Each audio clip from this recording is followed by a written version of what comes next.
I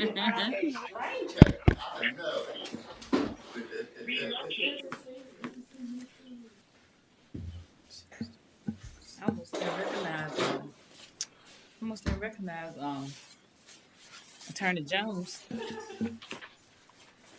Mayor Pro Tem, are you on? I am. I think I am. Can you hear me? This is not a good sign. You talking in the mic, Dragon? I'm on. Can you hear me?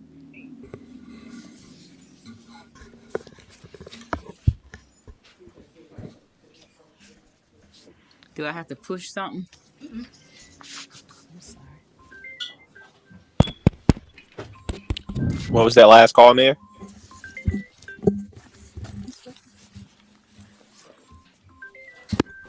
Can you hear Mayor? Good evening. Good evening. So you couldn't hear me?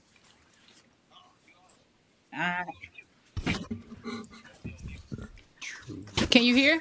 Can you hear us, Mayor? He said we on mute. Beasley Street. How you doing, sir? Hey, how are you? Main Street. Good. Try it now. Can you hear me now? Can you hear? Yes. Yep.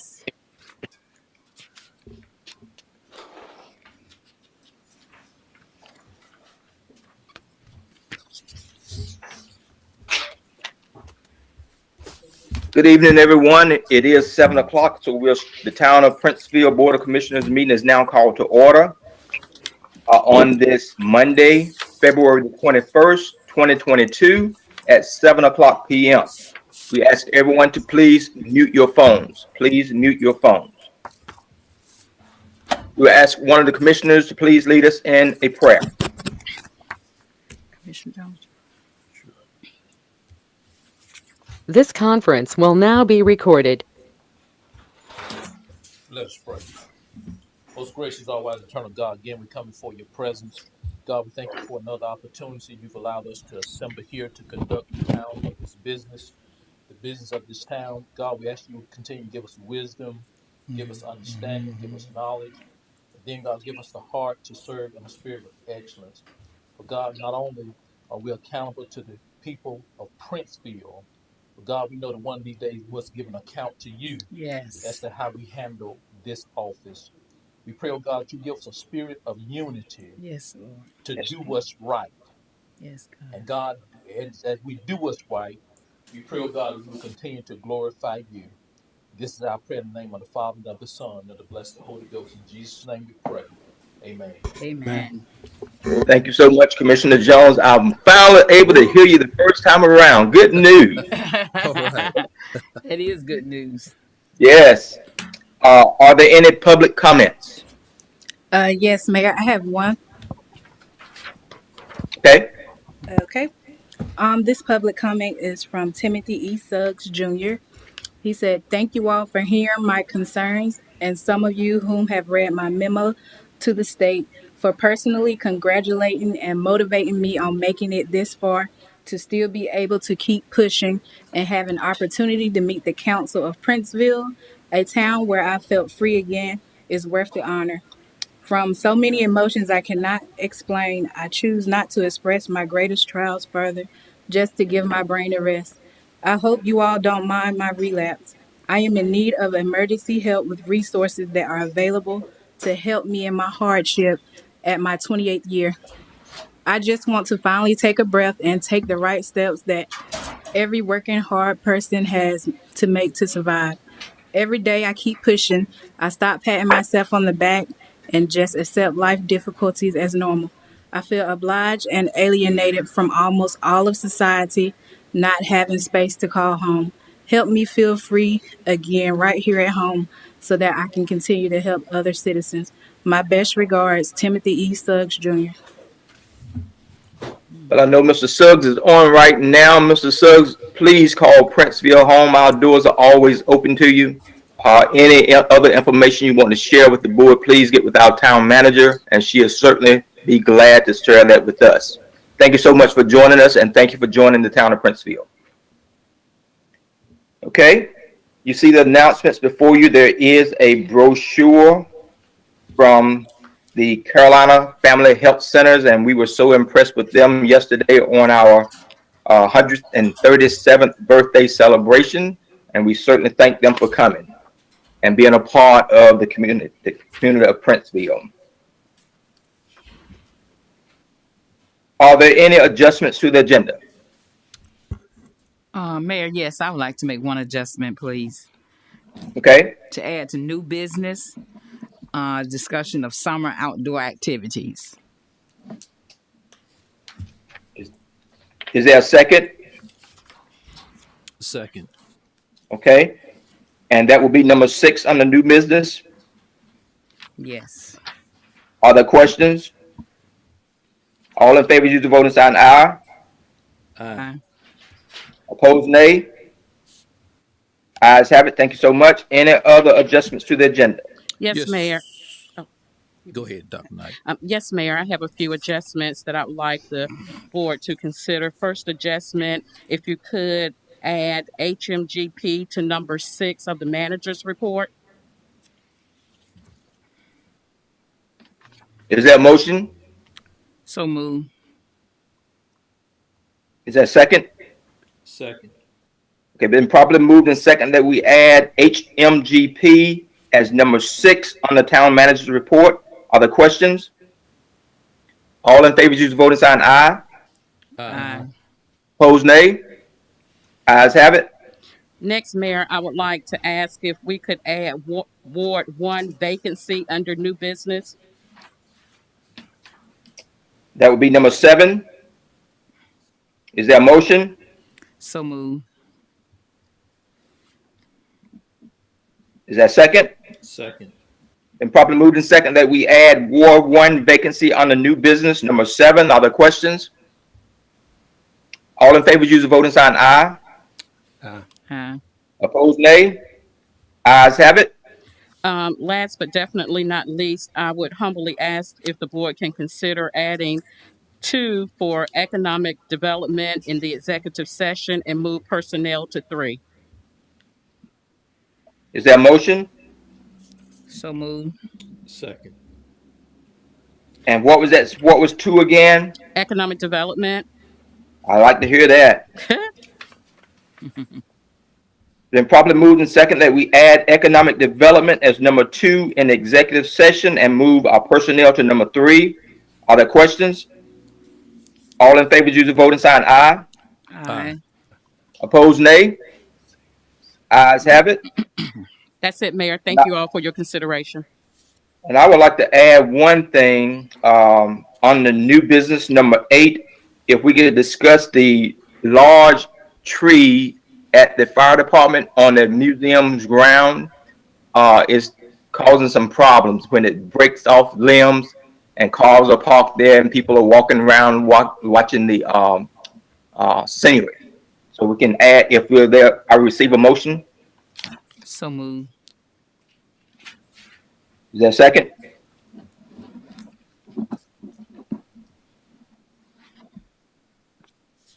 No second? Second. Okay, then properly moved and second that we discuss the tree on the museum's property. Are there questions? All in favor, use the voting sign aye. Aye. Opposed, nay. Ayes have it. Any additional adjustments? Yes, sir. If you can add 507 Newton Avenue under new business, please. Number 9. 507 Newton. Yes, sir. Okay. Is there a motion? So move. Second. Is that a second? Okay, it's been properly moved and second that we add number 9 on the new business, 507 Newton Avenue. Are there questions? All in favor, use your voting sign aye. Aye. Opposed, nay. Ayes have it. Thank you so much. Any additional adjustment? Okay. Is there a motion to approve the agenda as written? So moved. Second. Been properly moved and second that we approve the agenda with the additions. Are there questions? All in favor, use the voting sign aye. Aye. Aye. Opposed, nay. Ayes have it. Motion to approve the consent agenda. So moved. Second. Been properly moved and second that we approve the consent agenda. Are there questions? All in favor, use the voting sign aye. Aye. Aye. Opposed, nay. Ayes have it. Thank you so much. Now we move to the presentation, and I believe this is, how is it pronounced? SEPI? S-E-P-I? Yes. Good. Okay. Thank you. Thank you, Mr. Mayor. I don't know if someone has controls, Dr. Knight. I don't know if I'll be able to share screen or how you like for me to present. Absolutely, you can share your screen. We'll make you the presenter. Okay, thank you.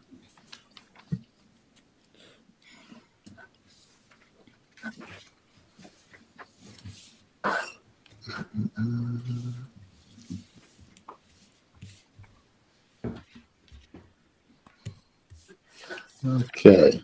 Can everyone see my screen? Yes, sir. Good. So thank you, Mr. Mayor, and the board for having us tonight, and certainly also want to thank you for the opportunity to work with the town. It's certainly been my pleasure and our team's pleasure to get to know Dr. Knight and Mr. Porter. You've got a great team that cares passionately about the town and have done a good job, and we've enjoyed working with them. And just a little bit about me. I'm Anthony Roper, Vice President, Asset Management and Maintenance Director at SEPI. Been with SEPI in April will be 5 years. And prior to that, I spent about 28 years at the Department of Transportation as a Deputy Secretary, Division Engineer, and various other roles in the department, and mostly operations and maintenance. And since I've been, a lot of that time been serving municipal and county governments, and so really enjoy the small town engagements as we've been doing here, and pavement management, something worked on. SEPI is a 21-year-old company founded by Sepi Saidi, a woman-owned business and a hub. Also started as a disadvantaged business, but over the past 20 years, been very fortunate that we've grown beyond that disadvantaged status. So we won't spend a lot of time with that, but I just want to know a little bit about me. I think also on the call tonight, Keith Hurdle, who is a technician and kind of a deputy project manager, and also Chris Corrier, who's our project manager for this effort. And Chris and Keith, as you would expect, they do most of the work, and I get paid to talk about what they do. I like your job. Yeah, absolutely. So what I want to do tonight, and I'll certainly try to be expeditious and respectful of your time, I want to give a quick overview of the project. We want to review the pavement condition survey results, where we did an overview of an investigation of all your streets in the town.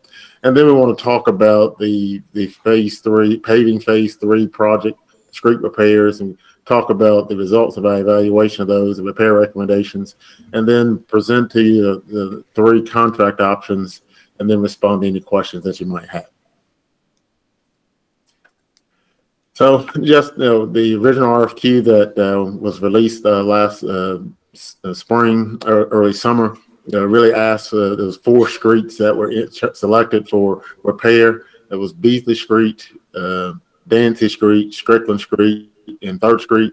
There was also a requirement to look at J. Bridges Lane. There's an unpaved section of street that's maintained by the town that we looked at for paving, give us some consideration to paving and some design consideration for that. There was some drainage issues to ask to look at on Beasley Street, at Church Street, and on Dancy Street. And then also, the part of the project was if whatever projects that recommendations were made, bidding and contract administration services, and then lastly, a pavement condition survey and capital improvement plan for over the entire street. So that was kind of what we were asked to do, and we're going to talk tonight quickly about kind of where those things sit. I want to start with just by talking about your pavement condition survey. We got under contract in late August, early September. We met with the town staff on September the 8th. We collected data on roughly the 10 plus miles of streets in the town. using, and I won't bore you with the technical details. We're going to give you a written report, but what we call the LTPP methodology. That's the long-term pavement performance methodology. Is a federal highway standard that's been adopted by a lot of entities across the country to bring uniformity. So when you talk about your data in Princeville, it'll be comparable to how engineering firms and other professionals talk about pavement conditions, I guess, across the country. From an assessment standpoint, we did look at roughly 10.6 miles of streets in the town, which correlated to approximately 110 street segments. And again, I certainly can answer questions about what that means, but we kind of subdivide each street into logical segments, and then we evaluate those logical segments. So 10.6 miles, roughly 110 segments. I think this next slide kind of is where we kind of get to where the rubber hits the road. This is kind of the results of your study. I don't have my normal screen tonight, so I'm trying to adjust so I can see it well. So I apologize for that, my delay. There were 5 rating categories from excellent to fail.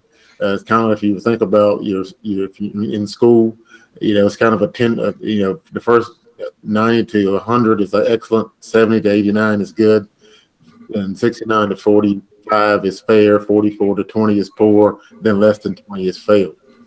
And so I think the thing to kind of high level to kind of to look at is overall the overall condition of the town of Princeville streets is 78.1. So it's in relatively good condition. So that what that means is that there's some deterioration. But for the most part, your network is healthy. I think, as you ride around town, I would hope that would be your impression that even though we have some problem areas, overall, we're not in horrific shape, in bad shape. And so of that, 36% were in the excellent category. And generally what that means is roads have been recently resurfaced or repaved, and they should be in excellent shape. And then there's 15% that were good, which means they're still in really good shape. There may be some minor defects, but nothing really of note. I think again, I always like to draw attention to this is the fair category. There's 46% that's fair. And what that means is that you're starting to see some distress, some deterioration there. And I like to use this example, kind of like sitting on a teeter-totter. They could go either way. They could either, they could go to poor or failed, or, with some attention, they could be increased back to good or excellent. And, that's not uncommon to see a town town infrastructure pavements are one of the larger infrastructures in town. And if you don't, so most municipalities or towns don't have enough money to deal with them on a routine basis like they do. And so it's not uncommon for them as they age. And we're going to look at some distresses briefly. That a lot of distresses we see are age related. And so it's important. I think it was a good call by the town to take a look at where we sit, to evaluate where we are, because I think what you see is that the investments you're making in your pavements are at very timely, and we want to continue to maximize that. I think we'll be able to show you that the later you wait, the more it costs and the less you can do. So thinking about it now, seeing where you are, I think is a good move by the town. And so the overall rating was 78. I will say that we do a lot of these across the state, and 78 is above the average. This is one of the better overall scores that we've seen. And so, again, I always like to give kudos. It tells you that your staff has done a good job of using the resources that's been available to them. I mentioned distresses, and I won't spend a lot of time with that, but I always like to try to talk about what's going on in your town. So the top 3 distress types that led to the ratings you got was on the far left of what I'm showing you is surface defects, and you see the lighter colored versus at the top of the picture. There's that on that far left picture. It's the blackest, look like fresh pavements of asphalt. When it's fresh, it's a rich black color. And then as it ages, what we call oxidize, which basically means that the liquid asphalt that makes it black and binds the aggregate together, it starts to dry, and it basically peels off of the asphalt and exposes the stone. So this is what happens. Then it becomes oxidized, and this is really a sign of aging pavement. In the middle, you see fatigue cracking, which some people, mostly historically been called alligator cracking. So if you look at these tight boxes together and these blocks together, it's kind of, if you picture the back of an alligator's back, that's the type of cracking there. And then on the far right is transverse cracking. You see there's cracks that go across the pavement. And so really, transverse cracking is really the beginning of fatigue cracking. And what that means, you start seeing these cracks, they're far away, far apart. There's some distance in between on transverse cracks. But if they're not treated, what happens is the cracks start getting close and close together. On the fatigue cracking, typically means you start to have some load related or distress, some failure in the pavement structure. When you see this fatigue cracking, you start to see it waddle out a little bit, as you see here, and you start to see the cracks coming more close together. I like to show this picture because I think what this shows is, as you look at that 46% that we talked about that was in the fair category, these are the types of distresses that are shown there. And it says these roads are aging, the types of stresses you're seeing. It's not because you have new traffic or heavier traffic. It's just that you have not treated it over time, and you're starting to see it break down.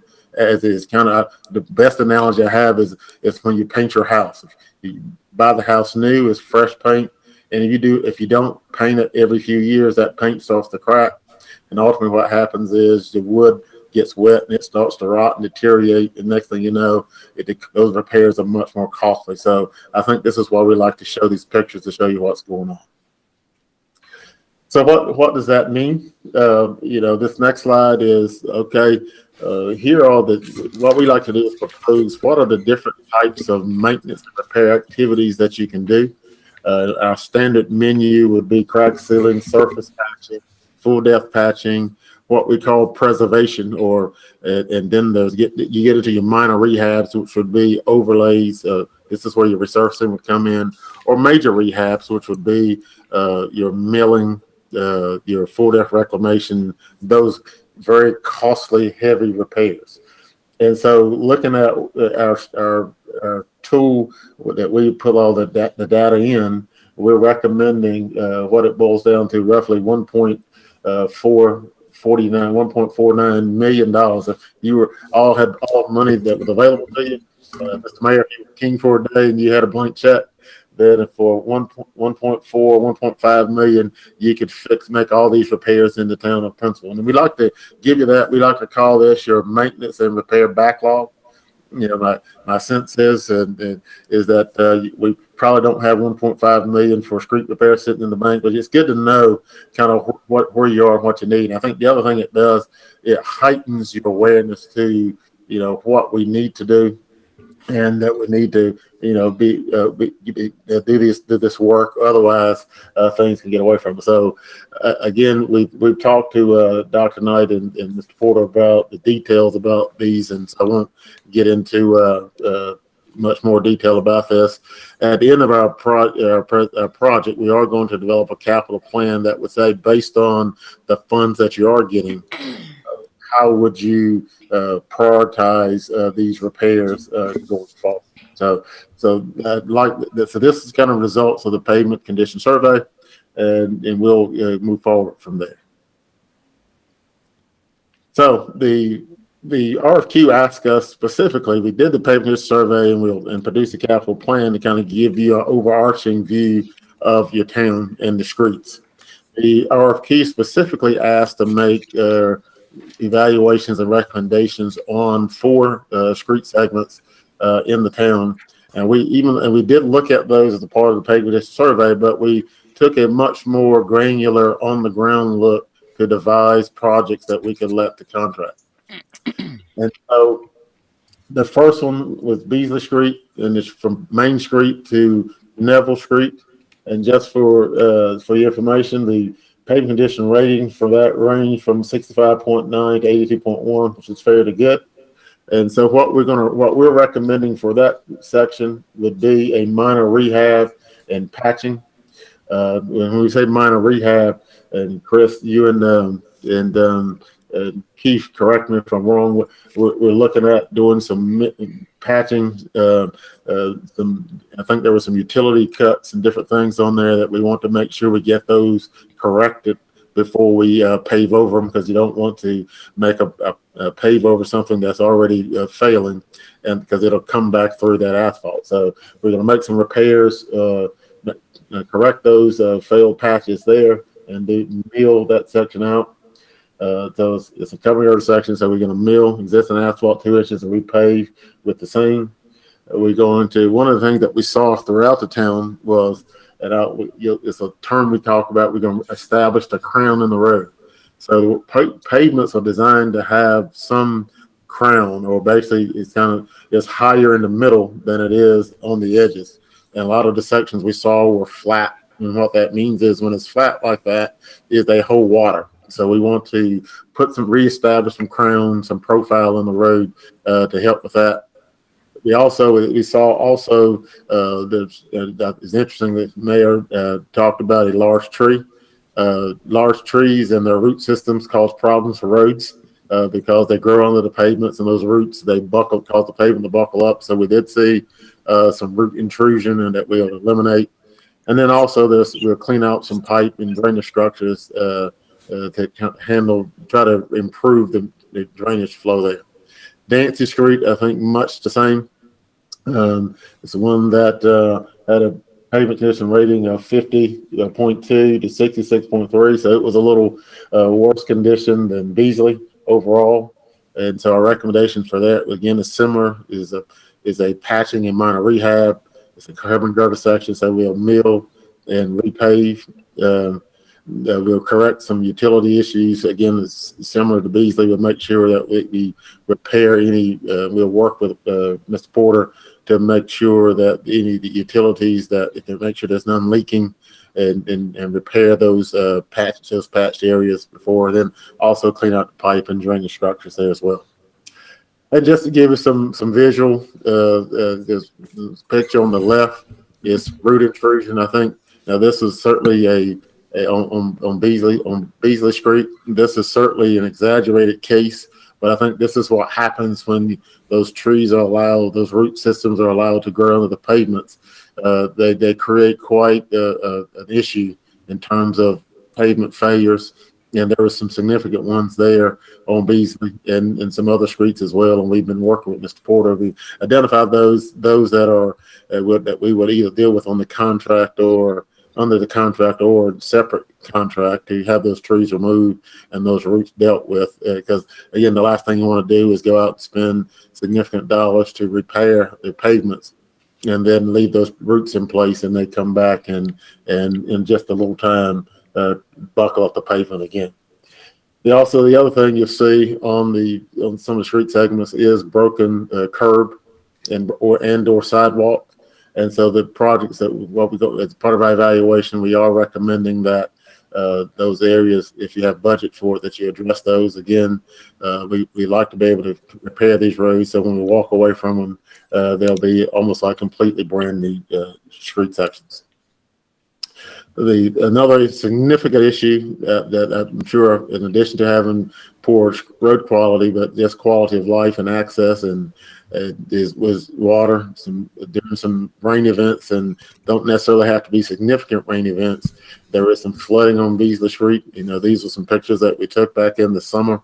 That I think the water had receded some at this point, but there's some significant standing water, and we did take a look at that. And some of it is related to, we think, the tree roots issues that we mentioned earlier. We think some of that may be some issues where tree roots have grown through your subsurface drainage system. Some of it was related to siltation that has gotten inside the boxes and the pipe and the outlet dishes that haven't been cleaned out. And so this project will also look at correcting that to improve the drainage, some of that standing water. And that we've got a couple scenarios about how to address that. The other two, segments that we're looking at is Strickland Drive from Greenwood to Meeks, and again, those PCI. I think Strickland, I think by PCI was in the worst condition of the roads that we looked at. I think not coincidentally, it's probably one of the more heavier traveled streets in the town. I've been out there personally, been out there 3 or 4 times. And it's the one street that, you have to pay attention to traffic, vehicular traffic on that road. And so we certainly understand the connectivity it provides. And it's got some pavement issues that we want to take care of. And so we want, that's one, again, because of the traffic, we think the solution in terms of paving is be similar to the others. And that is some patching work and what we're going to call major rehab. And what we mean by major rehab here is the others we did minor, but we're milling off 2 inches and we're putting back 2 inches. We're taking off 2, putting back 2. On the major rehab, we're looking at going to build that up. Probably have to strengthen that pavement structure. We may have to go out and do some coring to make sure we don't have any subgrade issues.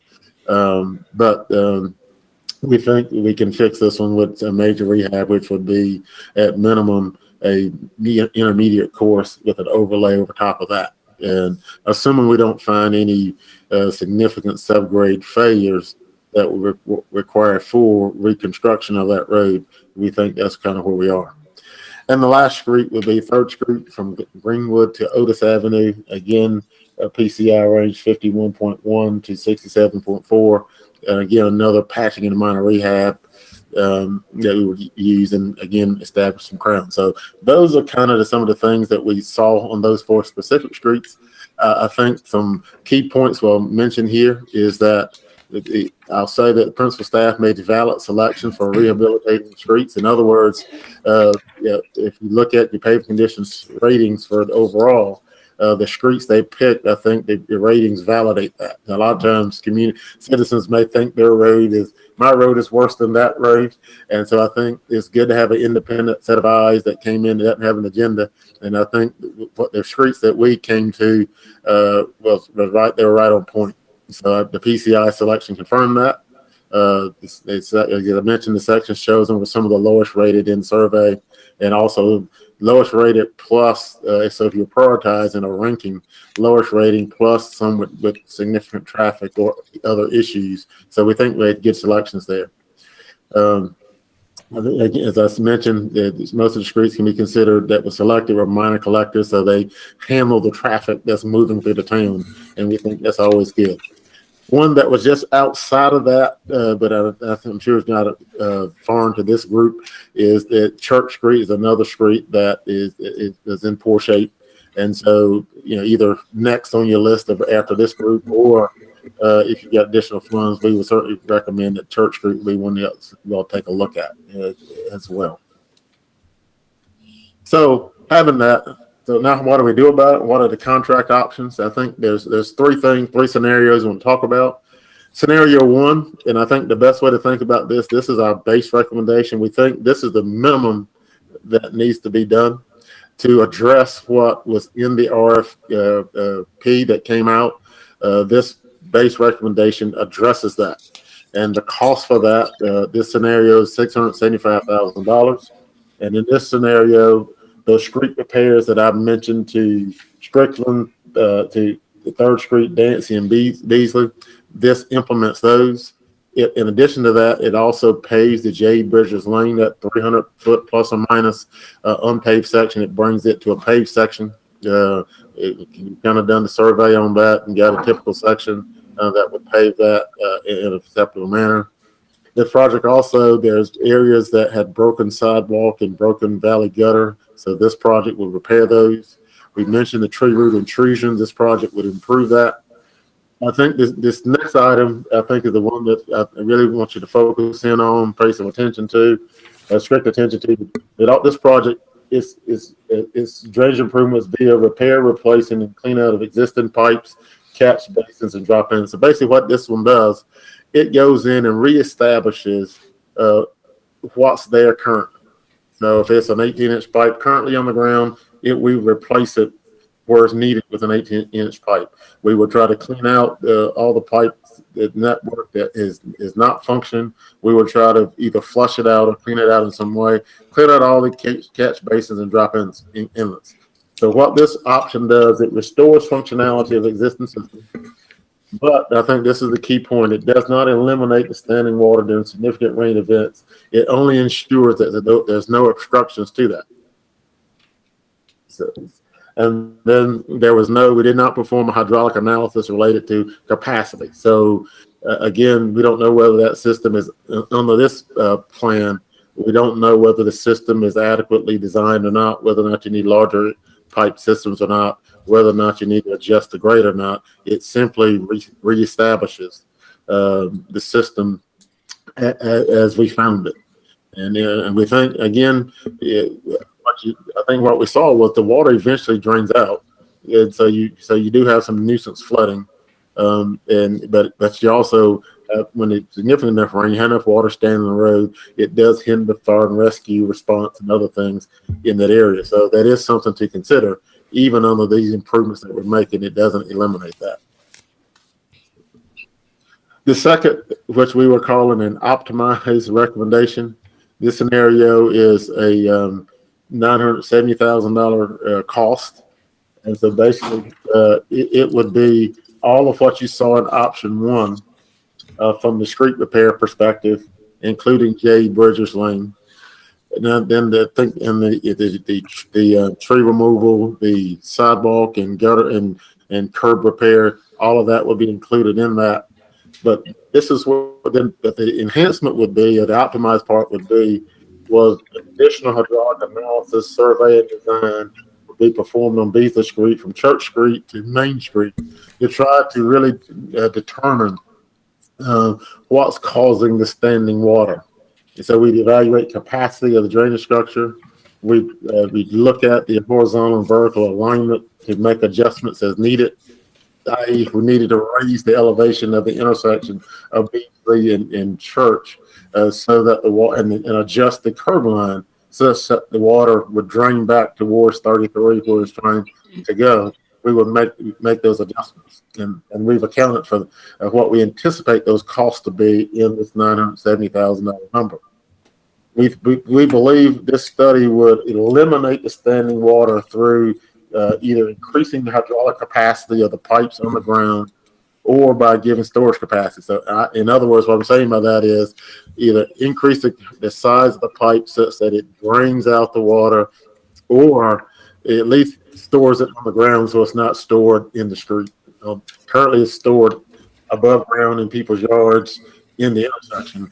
What we think we can do through some of our preliminary investigation, we just got confirmed through some additional survey and hydraulic analysis, is we think we can drain it, and if not drain it, at least store it on the ground in a large enough pipe system such that you don't have the standing water in the road or in people's yards. So that would be that's option number two. A third option that we, I guess for your consideration would be, don't knowing fully what your funding availability is, we could disaggregate these projects into two separate projects. Basically, the option two divided into two parts. The first part, what I'm calling scenario 3A, would be the street repairs to Strickland, 3rd and Dancy, the pavement J. Bridgers, the sidewalk and valley gutter repairs, tree removal. It would be in the initial contract, and you basically remove any repairs to the section of Beasley from Church to Main Street. You would handle that in a separate project. So that scenario 3A would be $415,000, and then scenario 3B, which would be the Beasley Street repairs, would be $555,000. All those things on Beasley. And so I think one of the advantages, I think one of the considerations here would be, it would give you an opportunity, I guess, to seek some different alternate funding types for scenario 3B. I think Dr. Knight and Mr. Porter had indicated there may be some funding opportunities apart from funds that be available now. So I know that was quick that I ran through that, but I'll be glad to back up and talk about anything else. But that's the presentation. Keith or Chris, is there anything that you want to add that I missed over, or Dr. Knight, or if anything you want to get me to address further?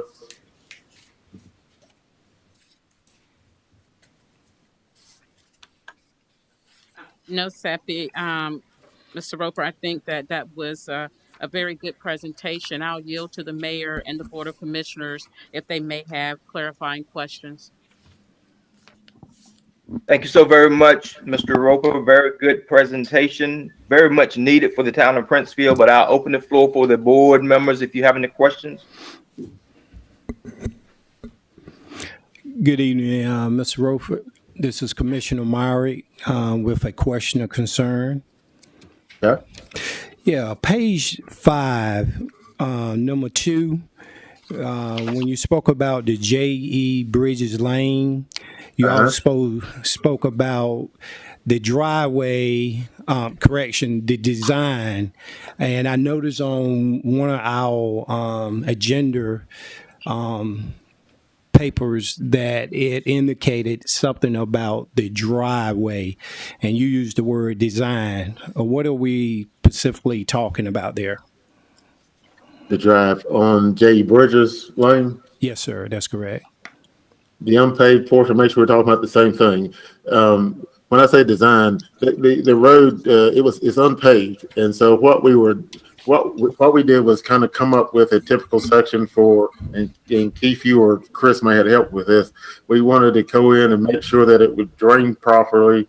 Also, what width of paved street road we could put in as well. So when I say design, that's what we mean. It's not, we're not putting a major highway through. It was just really to what was to go in and do some survey work to make sure that when that there be adequate drainage, make sure that we had a safe travel way through there.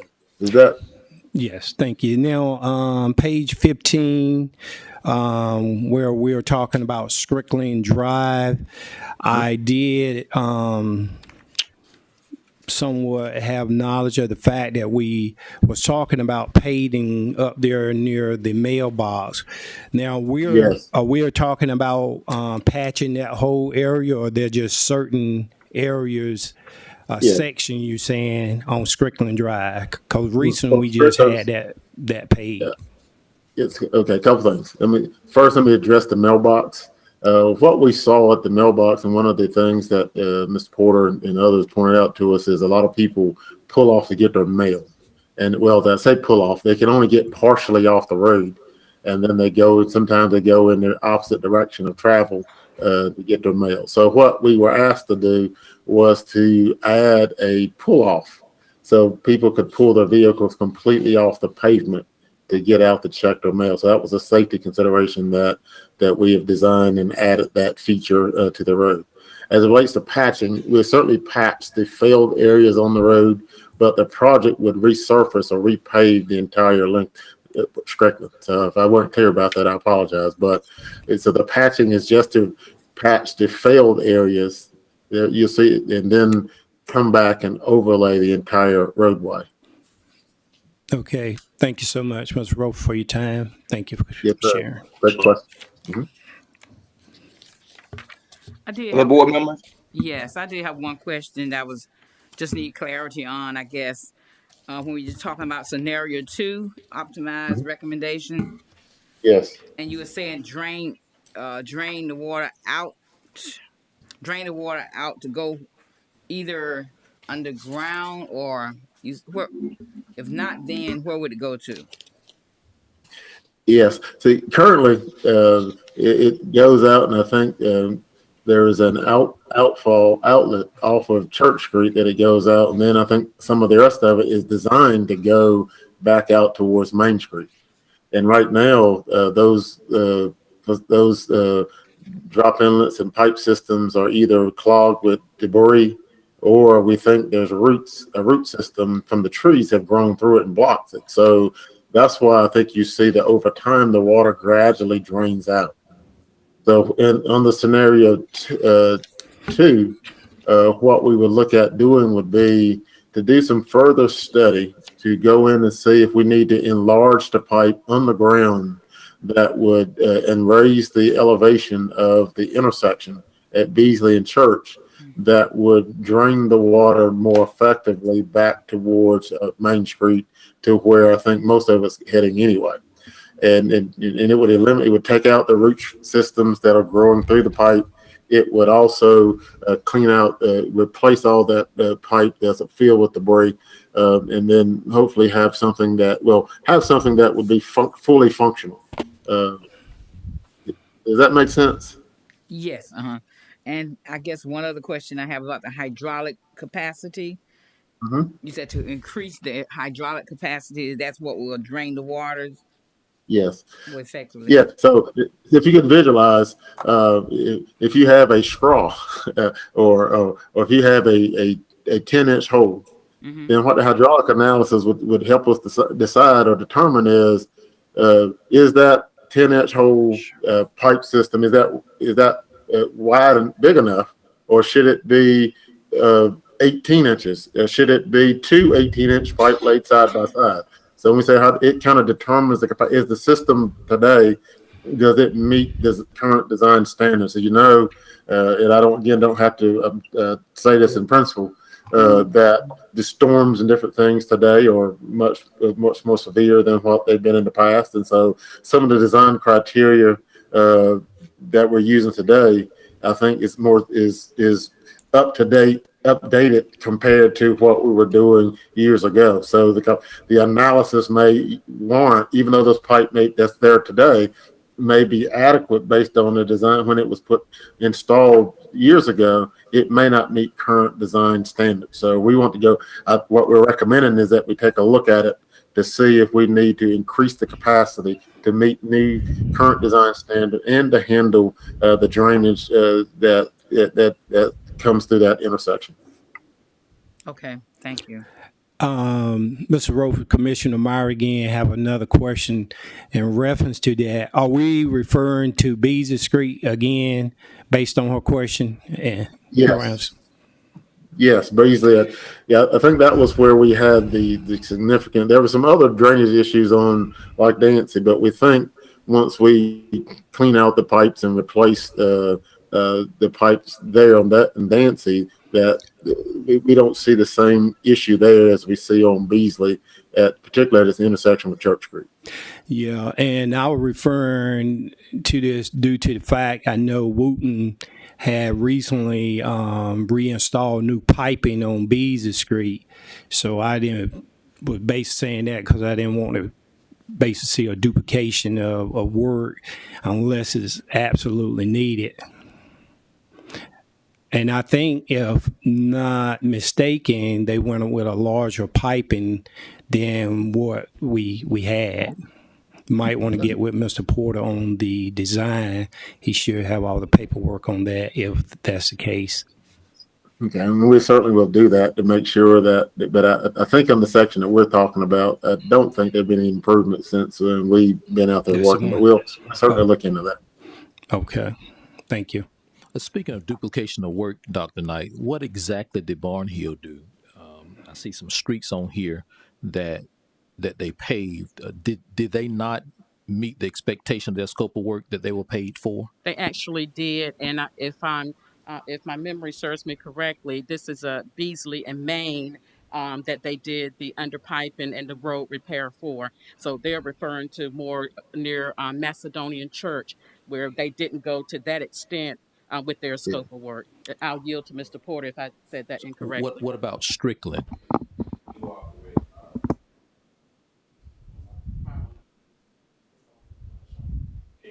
Yes, sir. Yes, Dr. Mike is correct.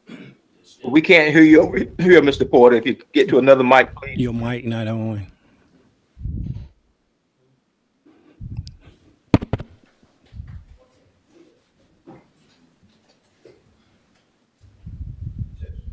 There you go. There we go. Yes, Dr. Knight, you are correct. The extent of work that Barnhill did was headed toward Main Street out over across the CSX Railroad. the extent of work that Seppi is referring to would be around Howard on back to the intersection of Church and Beasley and draining back out. The work that they did on Dancy Street was more so going toward Prince Court and that parking lot that drains out to Mutual Boulevard versus Dancy Street. They spoke about the Crown, in which that ground is more flat on Dancy, so they would be enhancing that so that the water could drain properly. Okay. My question is Strickland Drive. It says that the PCI ranges to poor to fair. Didn't Barnhill pave Strickland? No, Strickland wasn't paved. Only the speed bumps were put in. Newton, King, and Meeks were paved. So, not to cut you off, but when was Strickland Drive paid in? Because they paid all the way from 111 all the way to the T intersection a while back, to my understanding. So that was in 2016 or 2018? That took since I've been here, when we did Strickland, we did speed bumps. Yeah, just looking at the pavement, there hadn't been any pavement on Strickland in a while. So.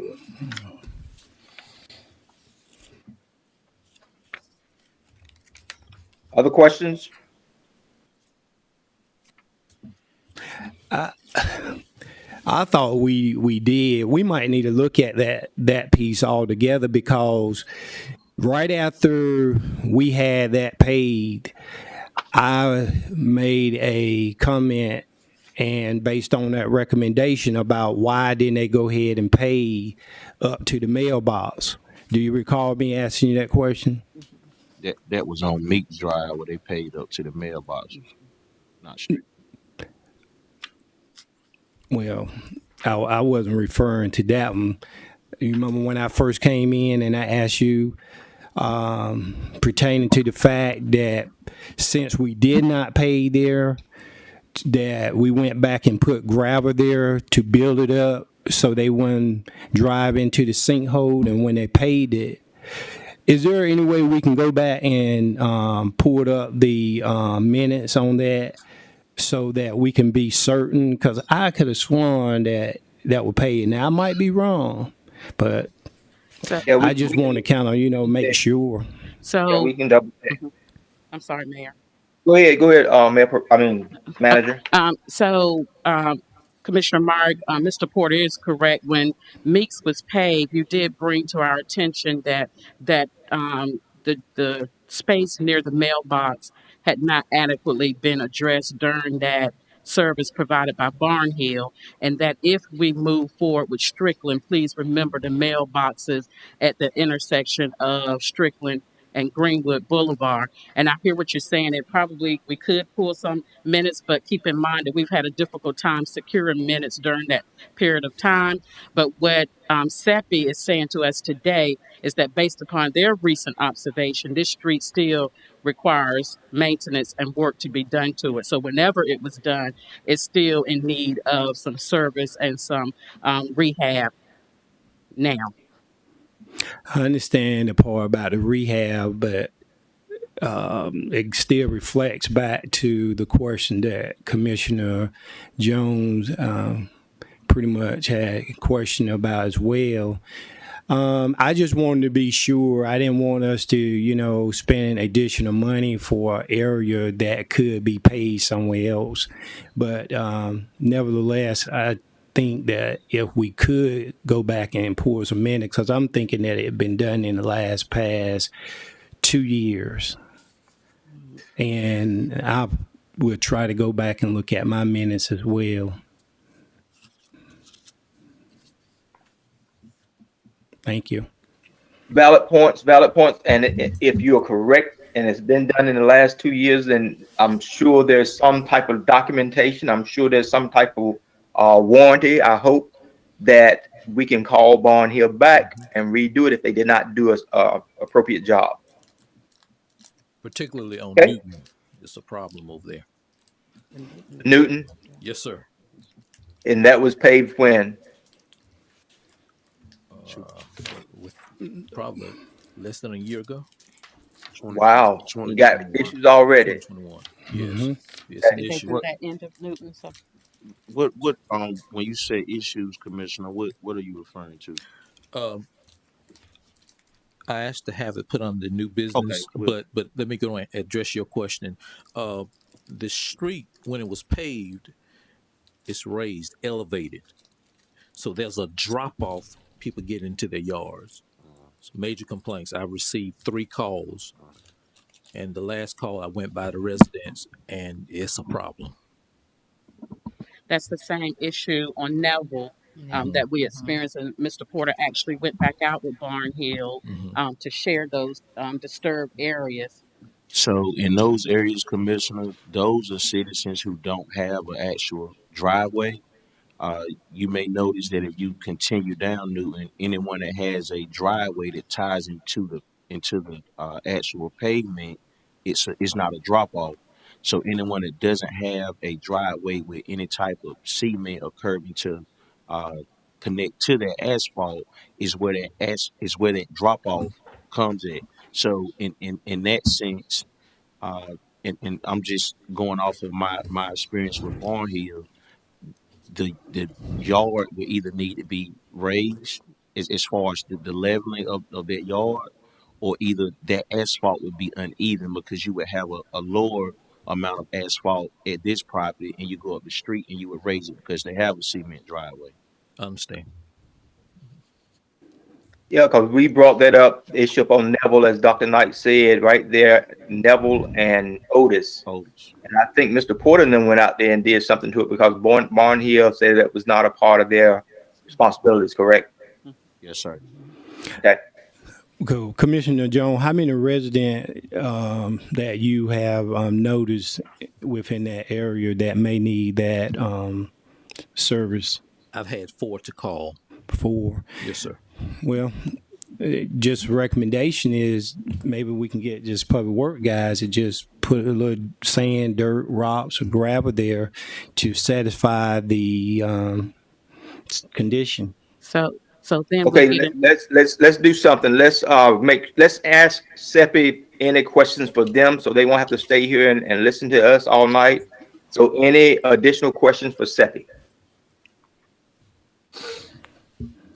And I have one simple question for you all. May not be for, it's certainly not for me, but what is milling? MILLING? Basically, it's mechanically removing the existing asphalt. It comes in, it grinds up the asphalt, and then to a specified depth, and then we'll replace that depth. And listen, I'm not particularly familiar with those streets you talked about with the driveway lips.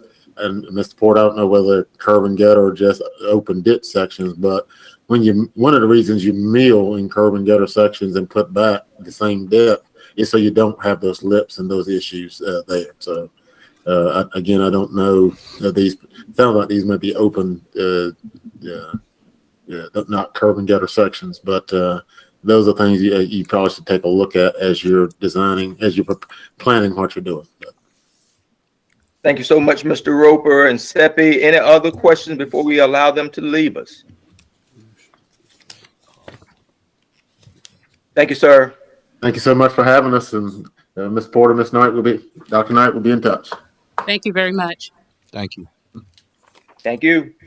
Okay, next item on the agenda is Public Works. Are there questions for Public Works? Before we go to Public Works, Mayor, might I address Commissioner Myers' recommendation?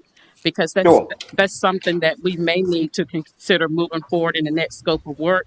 But for the Public Works guys to go out, we have to keep in mind that those are private property. So we can't just go out and make those necessary adjustments. So if that's the case, then I guess we would go through the process of approval and making sure that, that is warranted or So, so how soon can we get a resolution on that? Because I plan on speaking to the homeowner tomorrow. did we yield to Attorney Jones to see how that would need to look?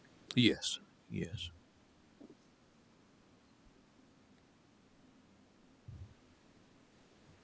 I would first ask that any Commissioner Jones, if these homeowners could submit something in writing, that would be the first step. And I know that you've spoken with each of them or any homeowners that are having this issue.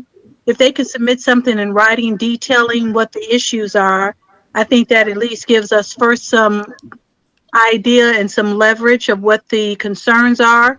That would also give us some leverage and concerns if in fact we need to address these issues with Barnhill or whoever we think we may have some issues with a warranty. We definitely need to have those concerns put in writing. So that would be my first position. And then secondly, I think we need to have some discussion around what it is that the board wants to do with regard to a resolution. But I think first we need to have it in writing, Commissioner, sir.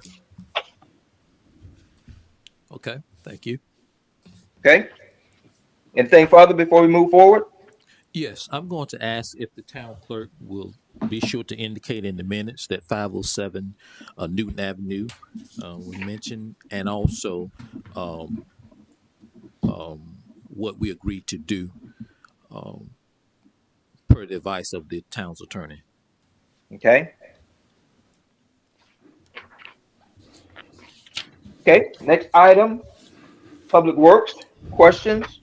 Mayor, Yes. do you think that this would be an appropriate time based upon SEPI's presentation that we offer a recommendation to the Board of Commissioners so that you can have some optional thought processes on how to meet one of those categories, because we are currently under contract with SEPI as they've done their preliminary work in phase 1. Okay. So how much now the RFQ went out for what? For the streets that were mentioned by Mr. Roker. All of them? Yes. So, and how much money do we have for this project? So I'll yield to Mr. Porter as he's done his calculations based upon what was presented by Mr. Roker. Okay. We have a total mail of $59,000 in power bill funds. The recommendation after hearing SEPI and seeing their options, the best recommendation that I would make would be option B, and the reason being is because it addresses the pavement and draining issue all at once in one project.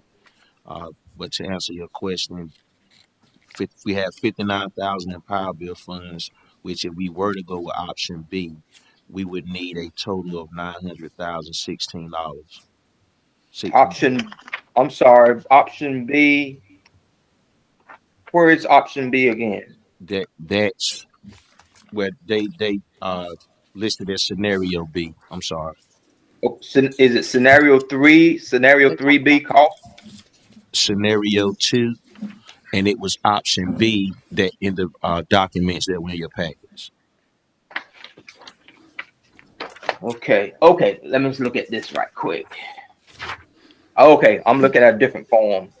Yeah, that was what you have in your packets, Mayor and Board of Commissioners. This was the presentation that SEPI did before the internal team. And so what we asked them to do is step it out a little further, because as we looked at the cost, the bottom line figure, we knew that there need to make some adjustments. So what we asked them to do, what if we do phase 1? And it's not as detailed. What we didn't want them to do is be repetitive, go and pave the streets, and then have to come back in phase B and uproot those streets for those tree removal and the other underground analysis that they concluded from their report. So that's why they stepped it out in your PowerPoint presentation as a scenario 3A and 3B.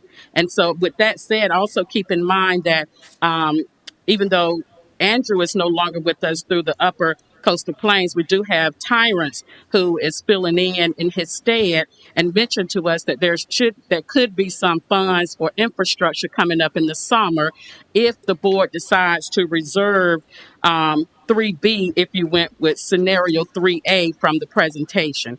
And so, as Mr. Porter mentioned, we do have the $59,000 for power bill, and we also have the $500,000 grant for the unmet need through NCORE. So when we think about the cost analysis and the bottom line number, those are the two resources for funding in this moment if you wanted to move forward into phase 3 of the paving project. If you want to look at scenario 3A and 3B. But as Mr. Porter mentioned, we know the ultimate resolution would be option B in the $975,000, but we just don't have those funds readily available to move forward. That is what we need, definitely. So Mr. Porter going back to the 59,000 and recommending option B. Is that what I'm hearing? Yes, ma'am. Okay, so how do we fund that? I know we got the $500,000 grant, the $59,000 power bill. Where do we come up with additional? And how do we get them to come down and get started? As far as them starting the work, we would have to move forward with getting that contract signed before they would move forward. So, right. So let me elaborate, if you don't mind. Is that okay, Mr. Porter? If you don't mind me elaborating, we do not have the funds to cover option B. Although I agree, Mayor, that would be the absolute resolution to the paving issues and challenges in our community. So what we asked SEPI to do, because we knew that we did not have the funds, how would that look if you break that down into a phase 1 and a phase 2? So that we can get that B into scenario 3A and 3B. And so that's the reason why they stepped it out a little further, so that you can have a two-phased approach, so that we'll be able to cover the cost in 3A, which is the $415,000. That would be the $59,000 in addition to the drawdown of the $500,000. So we would be able to cover scenario 3A. And so as money is filtering in our state through infrastructure, then we would definitely want to apply for additional funds that may cover that, in addition to an opportunity to ask for additional legislative funds as we receive with the 363 Senate bill. Very good. So we can do 3A now, and hopefully by the time they finish, we can start get some more funds to complete the 3B. That's correct. Okay. Over that scenario too, right? Yeah, that's right. Other questions? Is there a motion to approve scenario 3A at a cost of $415,000? So moved. Is there a second? As we do that, we'll take care of it.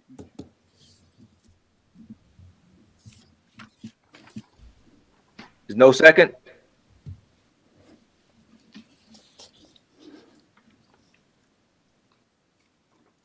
Okay, what would you all like to see, Commissioner Jones, Commissioner Myrick?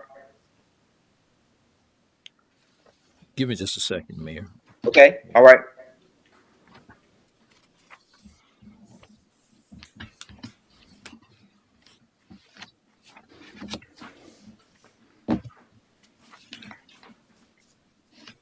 So, Mr. Porter, are you saying on scenario A, 3A, the tree remover, is that going to be the same one on Beasley Street? Right. Or 3B? Because it said tree remover on 3A, but on 3B it's saying Beasley. On 3A, they referring to 3rd Street for some tree removal. 3rd Street. Where is the tree located on 3rd Street? You got some roots. Once you pass Mr. Bellamy's house, You got a few right in that area, and once you cross over to Getty, headed down toward Otis, about midway, you got some tree roots also in that area as well. You said on the right hand side, as soon as you pass Mr. Bellum. The tree roots are coming from the right hand side, but definitely right where Mr. Bellamy's property is at. And once you cross over, headed to Otis. Mm-hmm.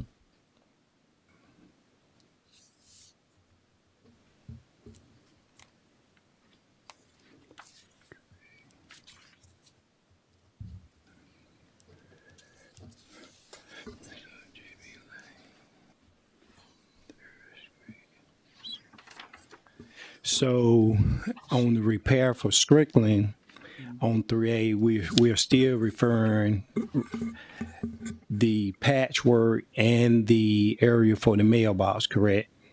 Okay, mailbox. Okay.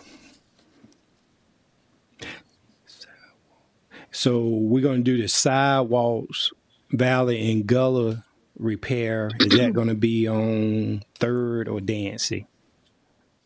Both. Both. As well as Strickland, right?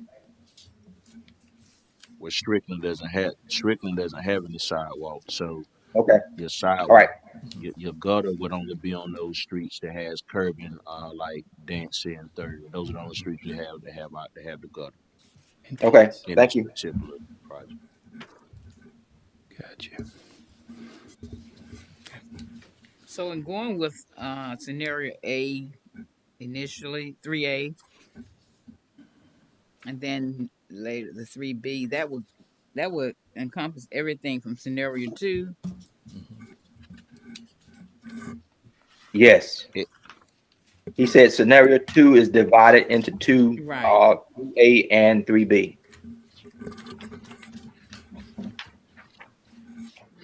If the motion is still good, I second it. Okay.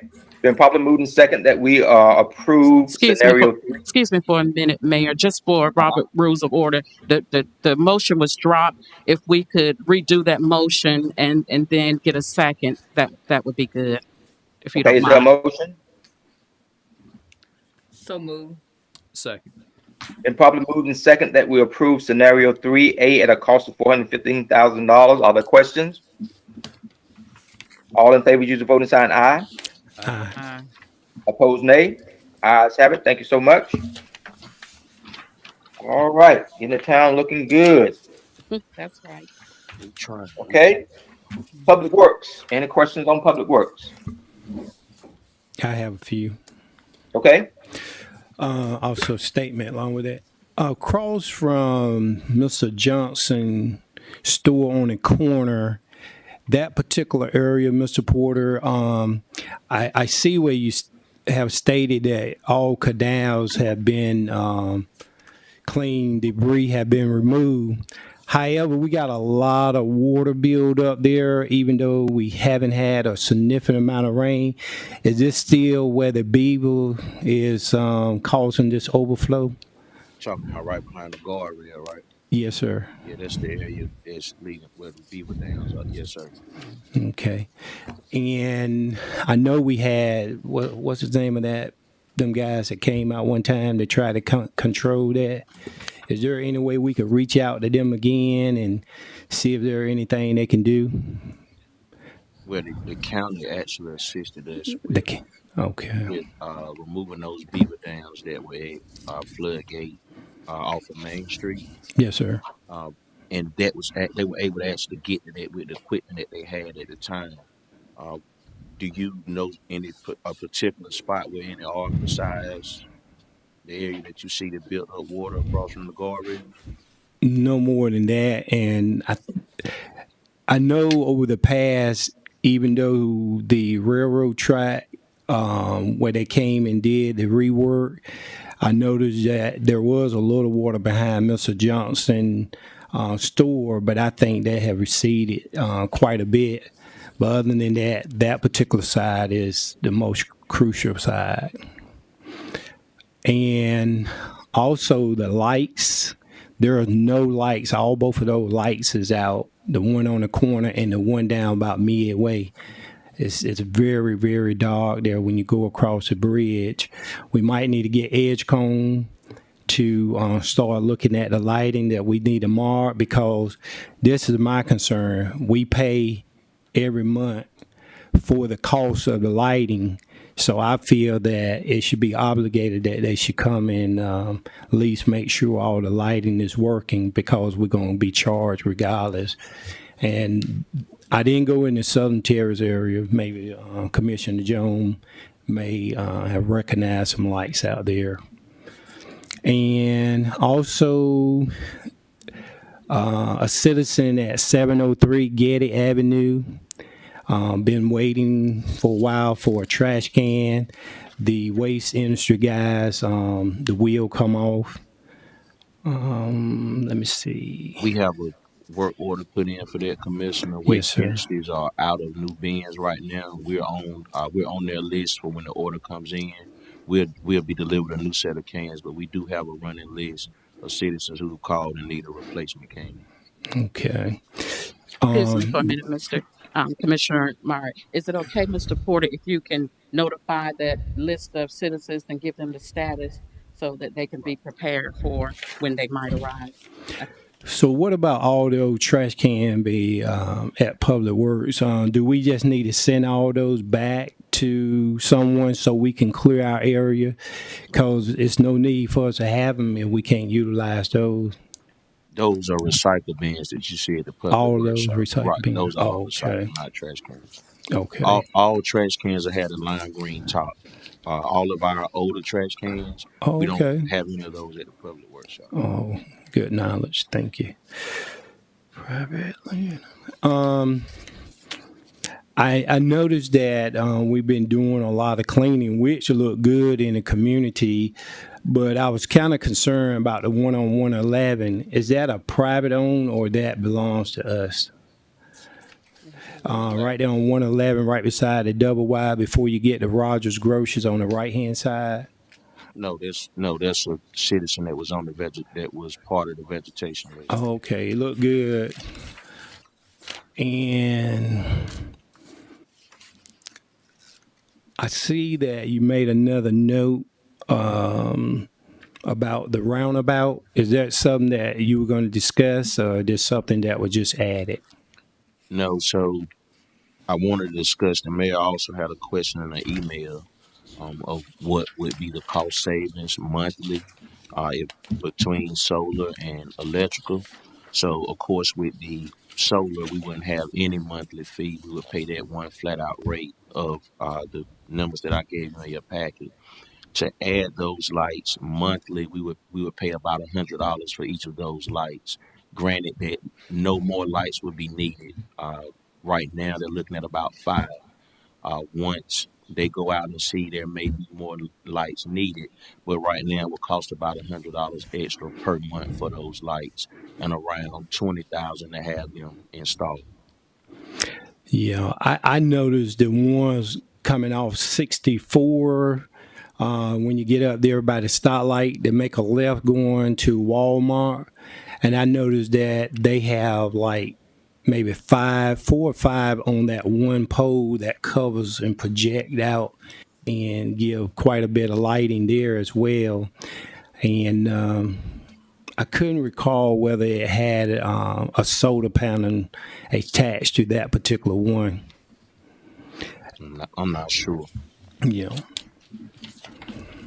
And this be it. Have they installed some type of device, camera system, or something within the community that you're aware of? Those are the cameras that Captain Williams spoke about when he came to, I think it was about 2 meetings ago, maybe. But those are the cameras that he spoke about that would be placed in Princeville at the corners. I figured that's what it was. Thank you. Mr. Porter, if you could provide an update. The mayor mentioned Russell Drive, that it was a light out. Yes, sir. Also, Mayor, that light on Russell Drive has been resolved. And just to kind of bring you up to speed, what happened was Russell Drive is monitored by Dominion and EMC, but EMC only monitors 2 lights on Russell Drive. So when the citizen got word that they needed to contact Dominion, it was a confusion because EMC didn't let them know, okay, we do service 2 poles on that street. So I got with EMC and they got out on last week and they actually replaced 2 lights instead of just that. Okay, thank you so much. And Mayor and Board of Commissioners, while we're on Public Works, you do see that we have our Vegetation Phase 2 project underway in the community. I'm sure you've seen, as Commissioner Mark has mentioned, the work that has been done thus far. I want to remind you that that total scope of work cost came to $137,000. $137,500, and so of which we do have the $50,000 through the Canning grant, which leaves us with a deficit of $87,500. My recommendation to the board to cover that, and I want to first say it's a phase project, and right now they're doing phase that includes 9 structures, 9 parcels in the community. So that's easily covered through that $50,000 of phase 1. If they go into phase 2 with the remaining 14, that'll deplete that 137.5. And so if the board so desire to go into phase 2, we do have the $76,000 through the legislative appropriation that we received for a request of admin time. And also, and that will leave $11,000 that we can draw down from that $500,000. So I just want to give you a FYI on that and see if the board wants to move forward with phase 2 while we have them actually in the community and have been approved and went through the procurement process to secure them again in the community. What's the pleasure of the board? I would like to ask a question. Of course. On phase 2, what parcels are we referring to? We have 9, and on phase 2, how many more will we have? 14. 14. Ooh, that's... So let me ask another question. Based on that, what about is this going to be separate from cleaning out the ditches and the drainage? So we got another whole phase or pot or funds to complete that project? The ditches? Yes. No, we wouldn't. Okay. So if we do the vegetation and the board just approved the paving, that would absorb that $500,000 in grant funds. And again, if we're looking for additional funds that may filter throughout the state, we can take advantage of that opportunity. So that, to answer your question, this would absorb those funds. Now, let me ask the last question, and then that's going to be it. So now, I'm going to use one of the hypothetical part that the mayor asks all the time. How are we going to maintain this? Are we going to be able to maintain it once they all clean? That's 14 plus 9. So, no, it would, again, be the citizens' responsibility to maintain, and then it would be the town's responsibility to enforce the ordinance if it's not maintained. So have we actually put the ordinance in place for that once this is done, or are we still in the process of making this happen? And so it's the responsibility, and Mr. Porter, please chime in if I reflect this inaccurately, but it's the citizens' responsibility for private owners to maintain the ditches at their location. So we've already reinforced that. And so we were listening to the citizens as they spoke about what they desire to see in their community through the ARP funds. And one of those priorities was ditch cleaning. And so what Mr. Porter is currently doing is getting quotes to see what that expense will look like. Well, I was referring to all the parcels of vegetation that we are doing, that once it is done, how is that going to look as far as the town ordinance as enforcement? Yeah, we have a town ordinance to enforce that, and it would be up to the town to ensure that it's enforced according to the ordinance to maintain their properties. So we will have that in place once all this is done, basically what you're It's saying. currently in place. Currently in place. And so we're going to step it out with the letters and the notification warrant and pretty much notify them once we realize that it's not happening. So how are we going to collect? Citizens have 10 days. Once you send that letter out, Commissioner, citizens have 10 days to correct their property as far as vegetation. The town has the right to either go out and perform the work themselves or hire an outside source. Once the outside source or the town completes the work, that amount of that job will be added to the citizens' property taxes. Very good. Thank you. Other questions, Mr. Porter? Let me just thank Mr. Porter, Public Works, and Dr. Knight for responding so quickly and the Sheriff Department. Don't let me forget the Sheriff Department. I was called while I was riding my bike on Ridgewood Road, which is not in the city limits, and he said he'd been somebody threw trash all over Ridgewood Road. I mean, it was terrible. So I took some pictures. I sent it to Dr. Knight, Mr. Porter, and the Sheriff. And I talked to the Sheriff, and that was on a Sunday. And on Tuesday, they had DOT out here cleaning that trash up. And I think that is outstanding response to our citizens. Thank you so much. Also, thank Mr. Vines for cleaning his house on Otis and Neville. He's got bags of trash out there now. All those old tires and that couch is gone. It looks really good. He has a camera up there, so he'll know the next time if somebody dumps on his property who it is. So we're making progress. Thank you so much. Okay. Next item, finance report. Did we get a vote on that, Mayor, for the What's that? remaining of the vegetation, whatever the board so desire, how to move into phase 2, as we are relating specifically to the expenses? Okay. What's the pleasure of the board? Move to phase 2. I make a motion if we do have the necessary funds that we move to phase 2. Is that second? Second. Then properly moved and second that we move to phase 2 of the vegetation cleanup. Are there questions? All in favor, use the voting sign aye. Aye. Opposed, nay. Ayes have it. Thank you so much. Okay. Finance report. Questions? No, give me a minute.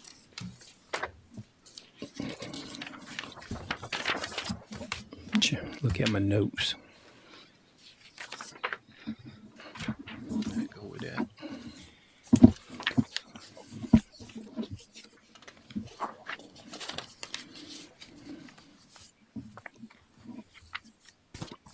On page 1 and also page 3, I see a duplication of the Central Link of a payment. A Central Link, is this just a duplication, or is it wasn't paid on that particular month?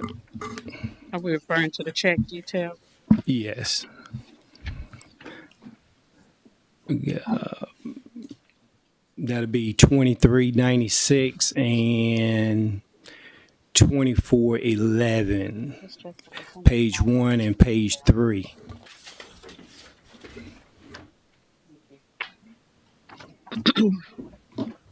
Page 1. Could you repeat that, please, Commissioner? Page 1 and also page 3, 2396 and 2411.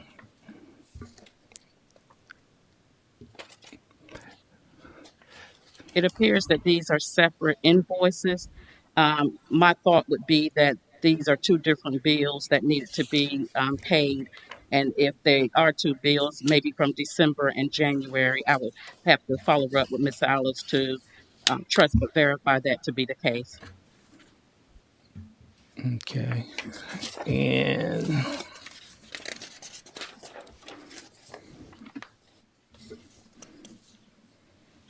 then we got on page number 5, CTH rental. What was that for? That is the shed outside the town hall, Shed. Okay. the barn shed, Oh, we paying as we go, or as we receive and receive the invoice. okay? So what was the total cost? Are you asking, did we pay for it in full or we make a payment? Yeah, y'all make a payment, No, we right? paid for it in full. Yeah. Okay, so this is just one payment for the shed. That is Okay. the total amount. Okay, good. That's good.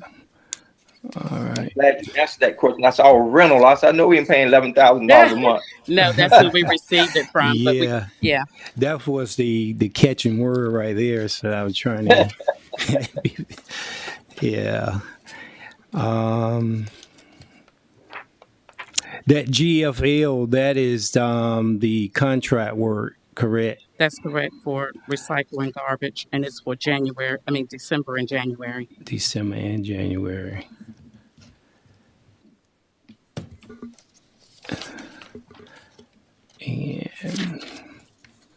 And then there's BCBS of North Carolina. What page are you on? Very last page, number 8. Yeah, that's the Blue Cross Blue Shield. Oh, the health insurance. And normally you do not see this on a check detail, but they changed their system. And so to keep our insurance active, we pay by check until we get instated into their new system. So normally you won't see this because it's drafted from the account. Okay, thanks.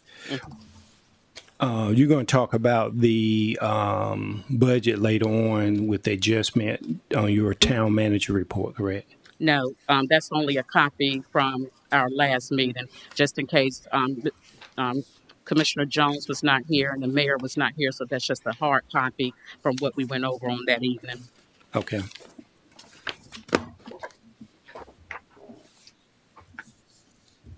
Other questions? Mayor, before you move on, I do have an item that you all see in here with the IRS mileage for 2022 in the amount of 58 cents. And so I want to get approval from the board to align with the amount from the IRS. And I would humbly ask if we could stay in alignment with whatever the IRS puts out for your mileage, if that's permissible, or do we, if you desire to just do it by vote as it happened. But it's been kind of hard for us to keep up with it. But Miss Alice, has now reserved it so that she can kind of monitor when it increases. And that's what we do at the school system as well. Yeah. They send us the same documentation and we increase it or decrease it as RSA tells us. So is there a motion to approve the mileage rate request? I have a question. Yes. In reference to that, so I know she used the word reserve. I don't know Pacific and reserve meaning, but are you saying in reserve that it's in the budget? Yes, it's in the budget, and you see very minimal mileage requests from staff, unless we travel for training, unless Miss Jessica traveled from within the community for different errands. But it's very seldom you see it. But yes, we do have it budgeted to include mileage. Okay, I just wanted to make sure we got in budget, so we since we already approved the necessary budget for this fiscal year, and that we won't go over. If that's the case, then we'll have to probably wait the next year. There's not a money, so we won't have to come back and make an adjustment. That's the reason why I was stating that. And when I said reserve, my yes, sir. explanation of yes, that. Ma'am. Yeah. My explanation of that is that Ms. Alice is maintaining, tracking the IRS, as the mayor mentioned. So when there's an increase or decrease, we will govern ourselves accordingly. Okay, thank you. What was it before? 54? Yes, ma'am. Okay. The motion to approve? So moved. Second. Properly moved and second that we approve the mileage rate request from the IRS. Are there questions? All in favor, use the voting sign aye. Aye. Opposed, nay. Ayes have it. Thank you so much. Next item, Historic Preservation Coordinator. Any questions, comments for Ms. Duke?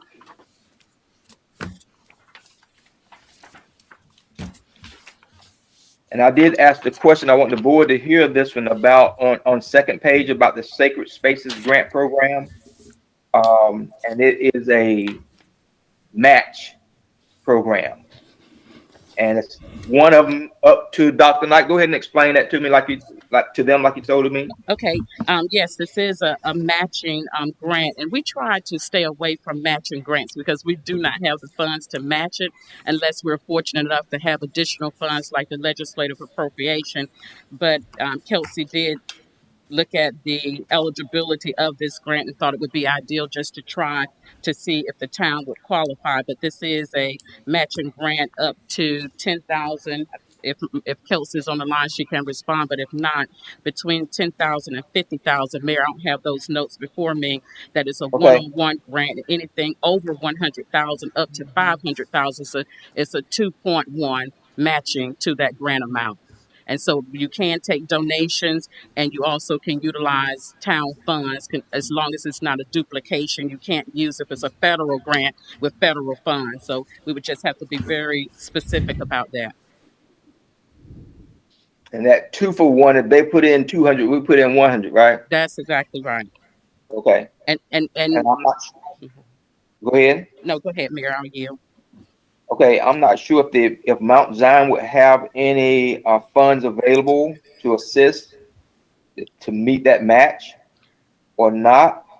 But again, it's still their facility, and I think we should reach out to ask anyway. Yeah, Miss Kelsey has been in collaboration with Miss Bullock through the Mount Zion, and so we're hoping that that collaboration will look like they in unity of pursuit of funding for the preservation of that structure. Excellent. And while I have your attention and you're on Kelsey's report, that's okay. It's under my manager's report. I'll yield. Okay. Other questions of Kelsey? Okay. Senior Center. Questions, comments, concerns on the Senior Center? So where are we at right now with the senior citizen? Have we got the elevator up and running? We'll give that report if it's permissible under the town manager's report. Very good. So based on the senior citizen report, is there anything significant that need to be reported, or how is she coming along with this recruiting? The recruitment, as of today, she received an additional 5 applications. So now she has a total of 20 applications who have expressed interest in attending the senior center, and they've actually completed their paperwork, and she has started a file on the individuals. Today, she had a diabetes session where she had 7 senior citizens to show up for the forum with the diabetes. Mr. Porter used the services of transportation and picked up 2 senior citizens so that they can attend the diabetes function. And that's a 6-week program that stepped out on her report. That sounds good. Did we ever Go ahead. Did we ever talk about the possibility of them re-entering the senior center? Are we still waiting for the elevator? That's under my manager's report. Okay, I'm sorry. Thank you. I like the way she's collaborating with different entities, and that's big. We got to reach out and make sure that everybody feels welcome in the town of Princeville. That's how we grow and build back. Okay. With the new applicants, has that waiver liability been pulled up until we can discuss it? It's been ongoing. Okay. Okay, next item, the sheriff's report. Any questions, comments, concerns? Okay. Fire department. We do have the chief present, Mayor. Hey, chief.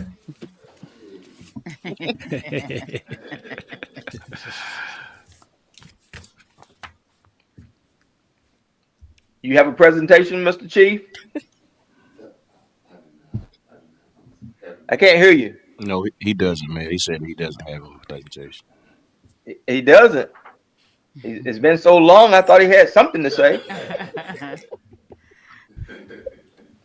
Well, welcome back anyway. Okay, now, town manager's report.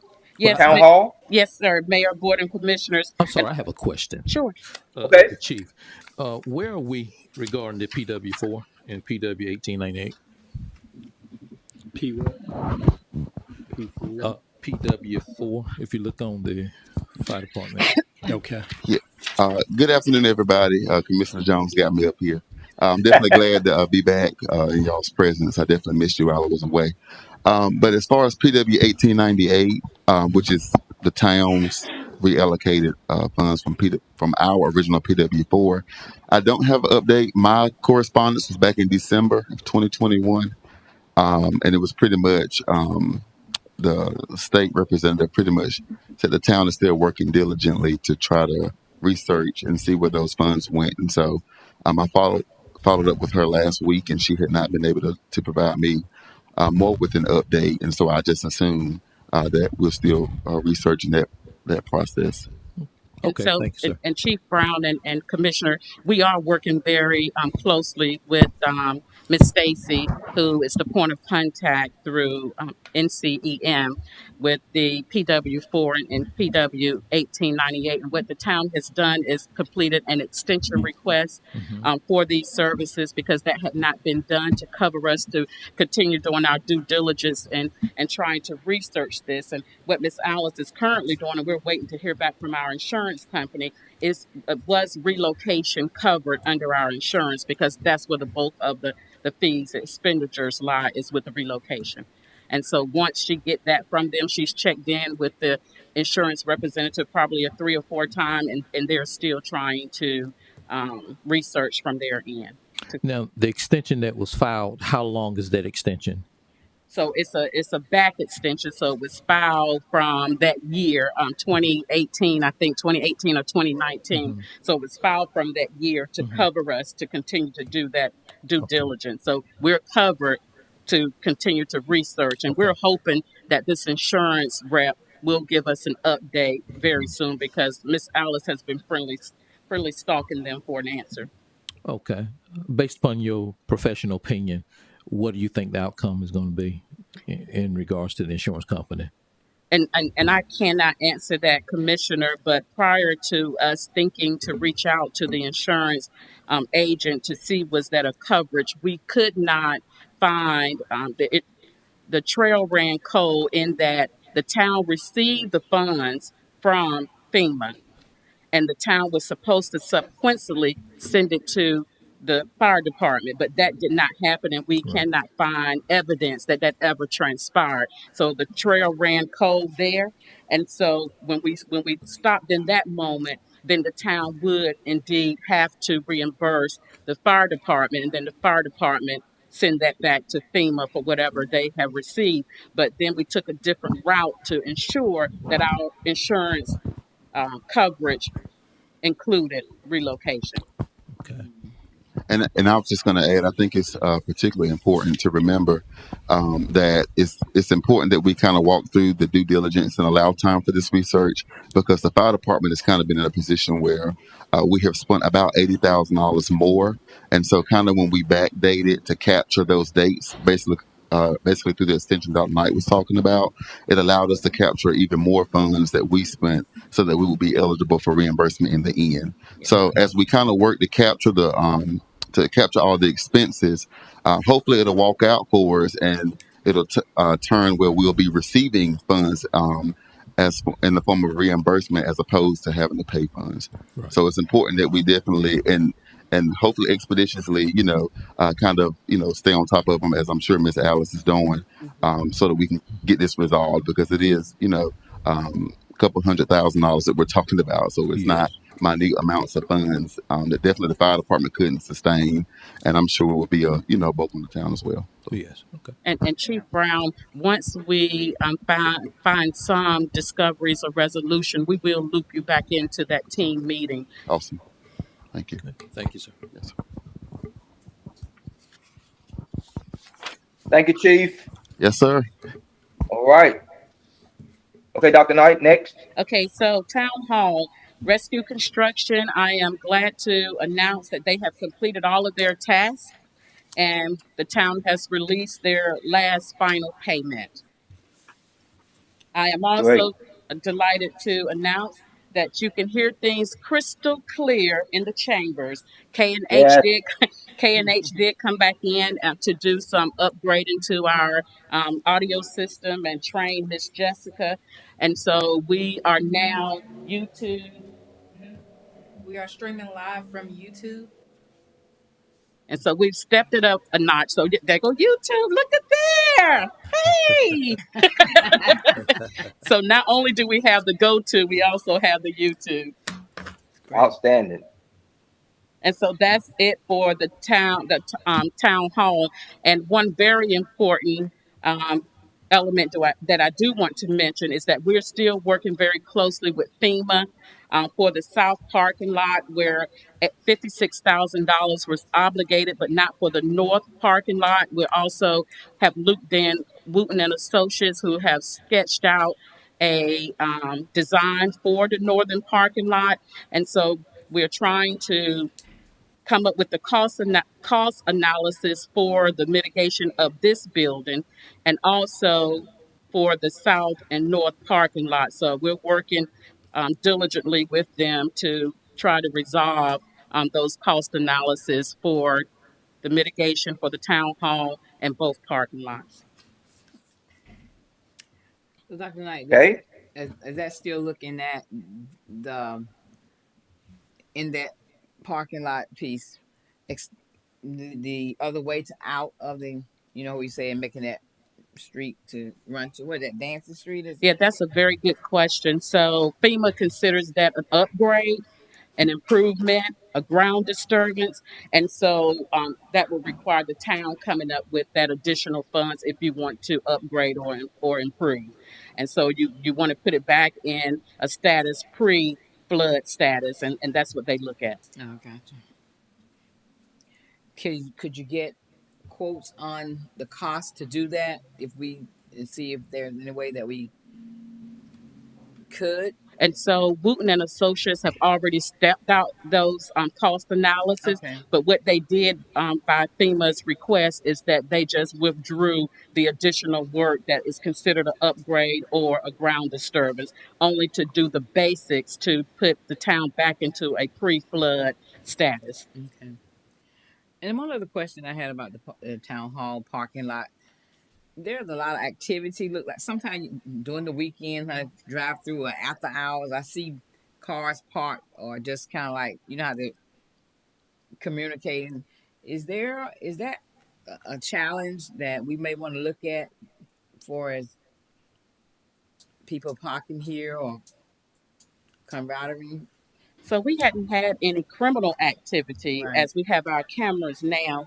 And I didn't realize it was so much parking and meeting here until I start going back looking at the cameras on the weekend. And one that I do appreciate that comes here and park is the Edgecombe County Sheriff Office. They do both sides, 3-4 o'clock in the morning. This is where they meet at and park and have whatever type of collaboration for the town of Princeville. But I have noticed, in addition to that this is the hot meeting space for the town of Princeville.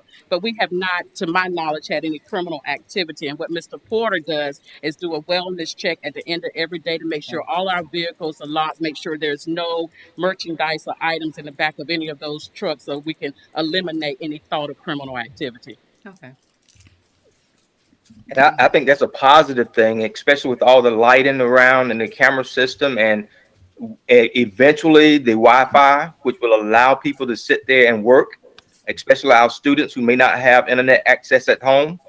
As long as there's no criminal activity. Now that mayor of yours, he left the truck open on Saturday night, and I'm glad nobody stole the table.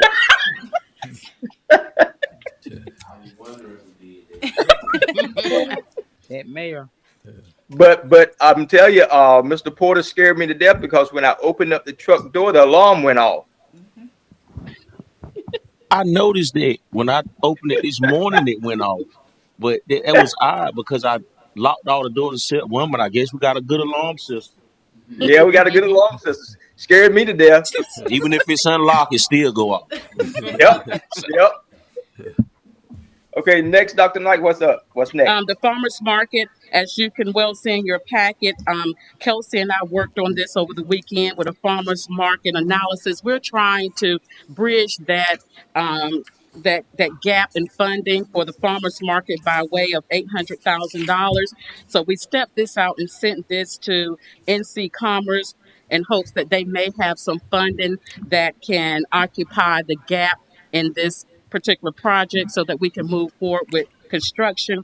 As you can recall, the board did vote and approve for Wooten and Associates to carry out the contracting and Oakley Collier to carry out the design.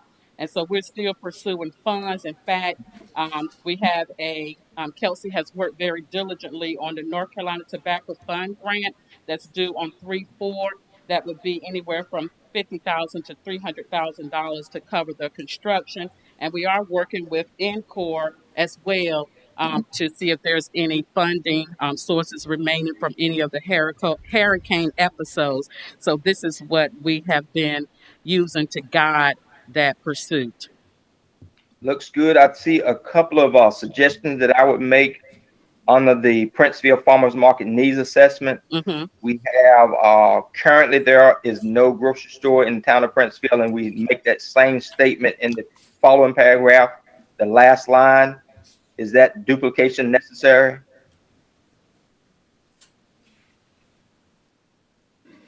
See what I'm talking about? I do.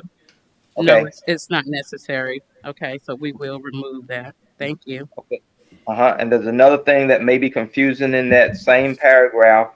The closest grocery store is within about a 10-minute radius, but down at the last paragraph, the closest grocery store is roughly 3 to 5 miles radius.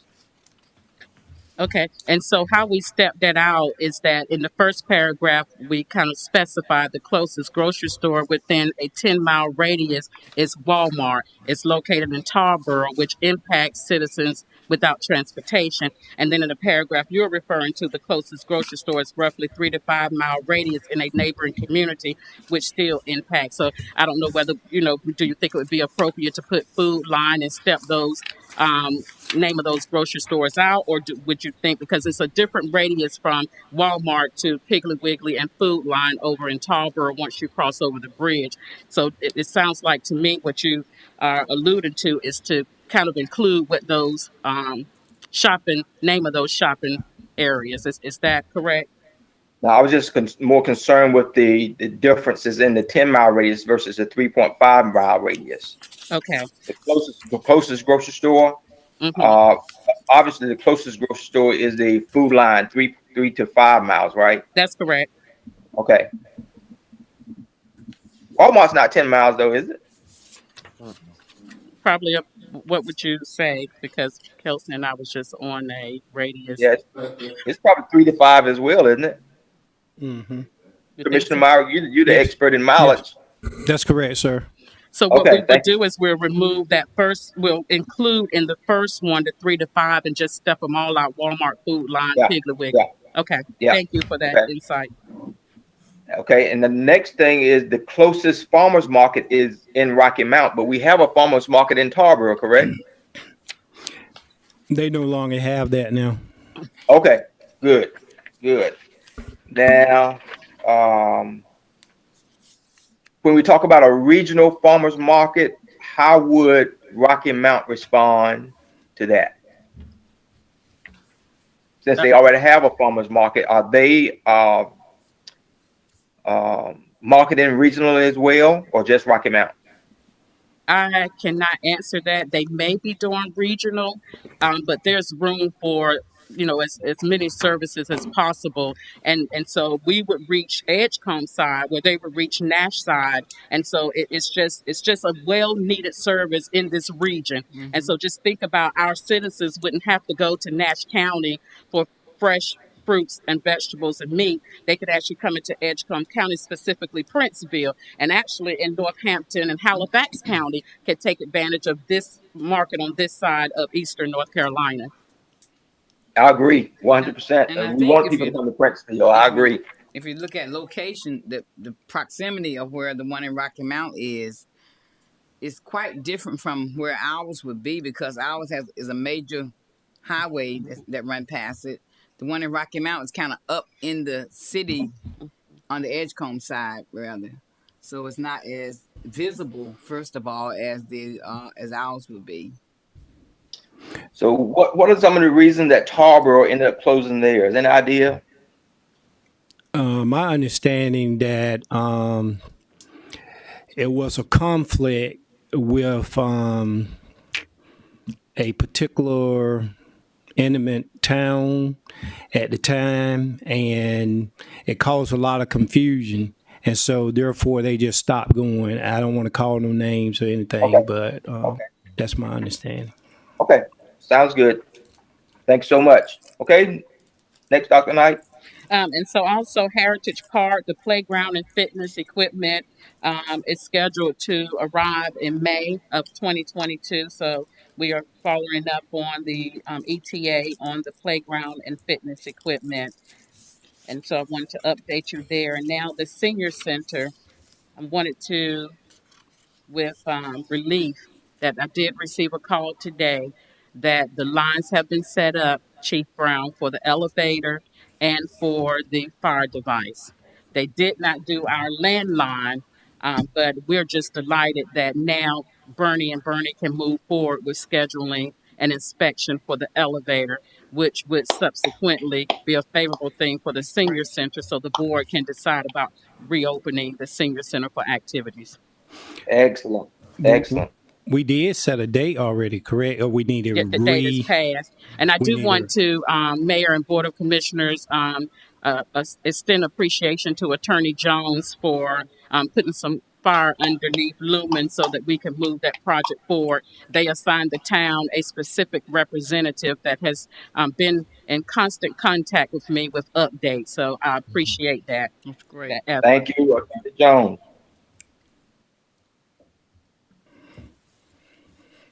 She fell asleep. Next. So next is the 53. Next is the 53 acres. We do not have any. I do not have any updates on the 53 acres. We will have a team meeting next month, and I will be able to provide some updates in the month of March as to where we're moving along with that project. With the repair project that the county had out for repair from November to December the 31st. I have not heard back from the county as to the status of the application. Ms. Braswell did share last that some citizens from Princeville had completed the applications, and they would loop us back in once they make the determination of who would be the recipients of those funds. As I mentioned during the last meeting, the town now has up to $38,000, which would not cover the entire citizens who probably submitted applications. So the hope is that the county will utilize some of their funds that they received to bridge that gap with coverage.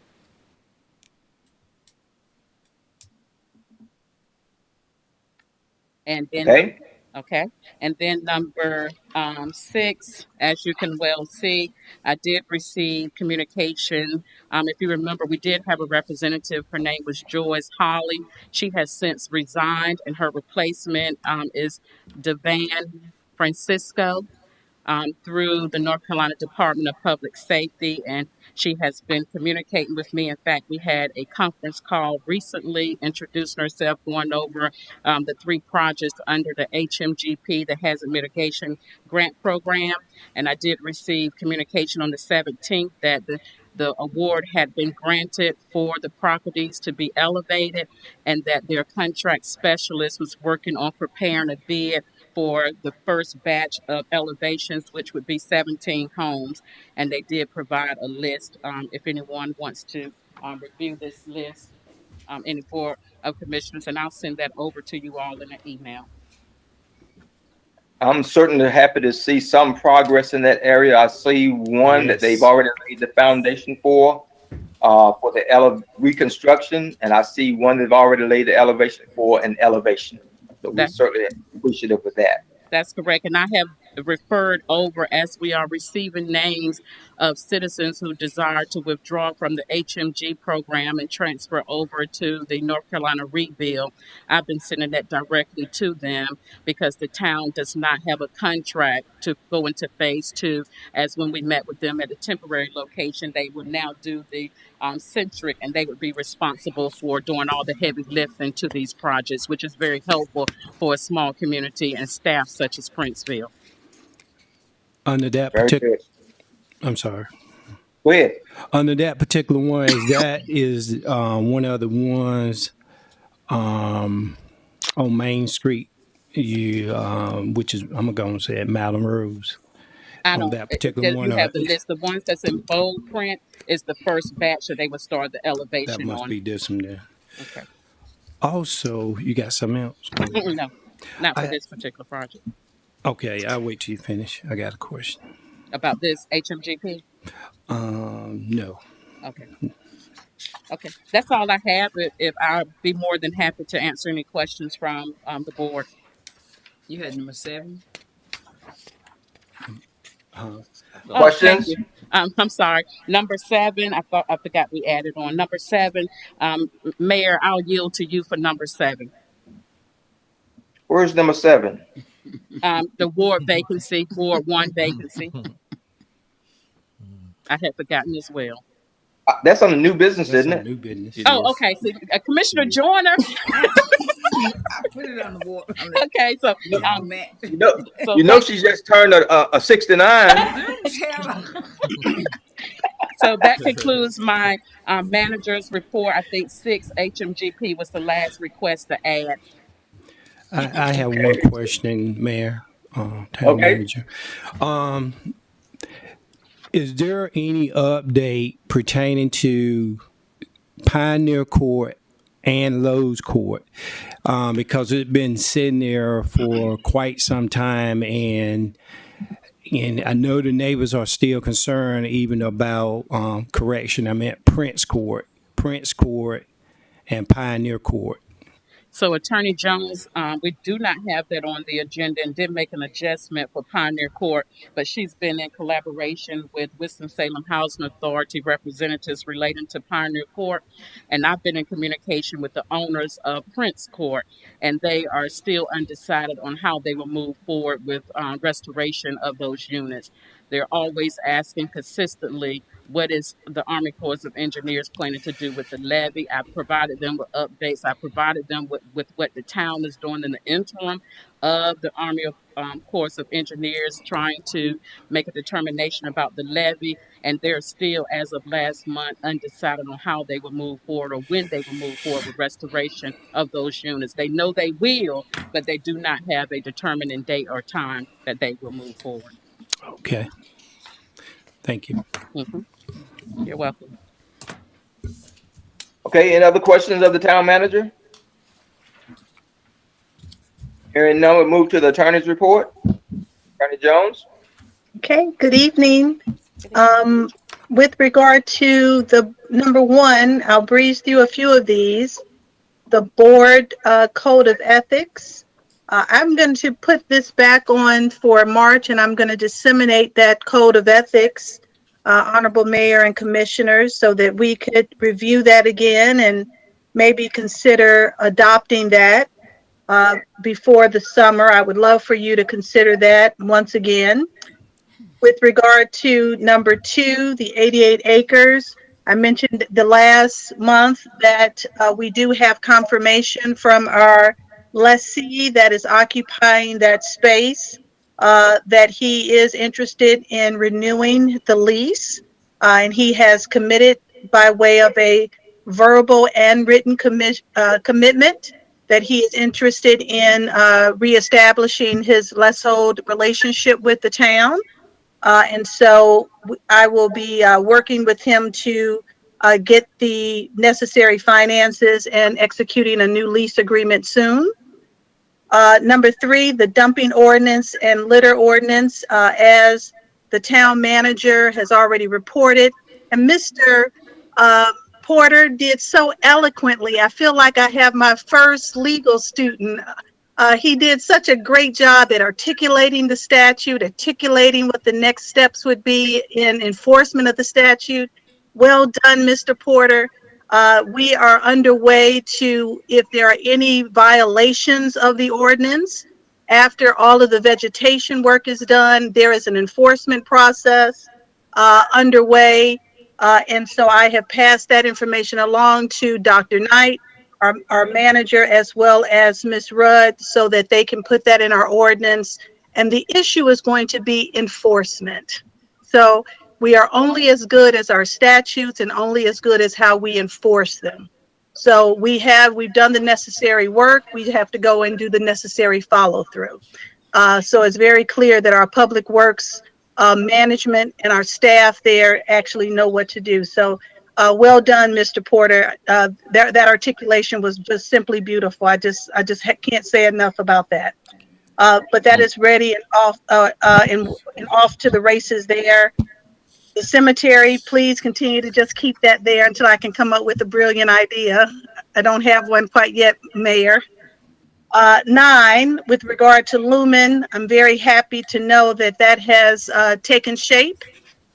Took a phone call and an email, and I'm glad that that worked out very well. I did not leave a very pleasant voicemail message. I will not tell you what I said, but what I said worked. So I'm glad. I'm glad that it panned out beautifully, and I'm glad that we will not incur any additional cost associated with that. That was my biggest concern, that people will comply and do it within the time frames necessary, so that there will be no additional burden for the town. So I'm glad to know that that has worked out very well. As to number 6, the zoning matters. I'm sorry, Madam Manager, is there something that I'm missing? I thought maybe we did all of the zoning issues. Is there something that I am missing with regard to First Street? So at our last meeting, or 2 meetings prior, it was brought to our attention through the planning department, and I think even the mayor and some commissioners mentioned that there were mobile homes on First Street that had not come through the permitting process. And so Mr. Porter did do his due diligence of reaching out to the county, and they did not have any record of documentation of those structures. And so we just referred it back to you. So I don't, whatever the board would like to do at this moment, but it is a violation of our ordinance. And so that's why it's under legal matters. Okay, and so do we actually have those addresses, and can that be forwarded to me now at this point? Have we identified those actual locations now, and do we have that available? I'll forward it to you tomorrow, Attorney Jones. Okay, wonderful. Thank you, Mr. Porter. So now that we have that, and I think was there an issue also of whether the persons that are occupying those spaces may be lessees, or they're not the owners, maybe they're renters possibly of those locations? Do we know that information? I would say that I would like to say that they're owners. I think so. Okay. So if you could just forward that information, we will handle that accordingly. So thank you, Mr. Porter, and thank you, Madam Manager, for clarifying what the issue was. Mr. Porter, in your email to me, if you could just send me just a synopsis of that, that'll be very helpful, so I can trigger my memory. Okay. Yes, ma'am. Thank you. Number 7, the transportation waiver.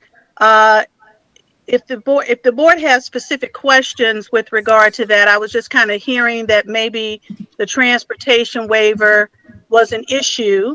And if there are some specific questions as to why we need a waiver, or why a waiver is important, I'm happy to answer any specific questions.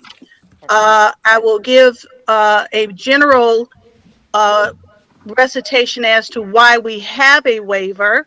And the history, I believe we have a small, I believe Ms. Rudd, the town clerk, sent over a board, some minutes that talked about the history there, and the minutes were not very thorough, unfortunately. But we at one time talked about needing a transportation waiver when we started this whole process of having our senior citizens occupy and use the town, our services, our town van, to access and use it for transportation purposes. Towns typically have a waiver that they use for any kind of transportation services. And a waiver or a waiver of release is a form that you use to protect the town from liability. And that is a typical process because towns are allowed to insulate themselves from liability.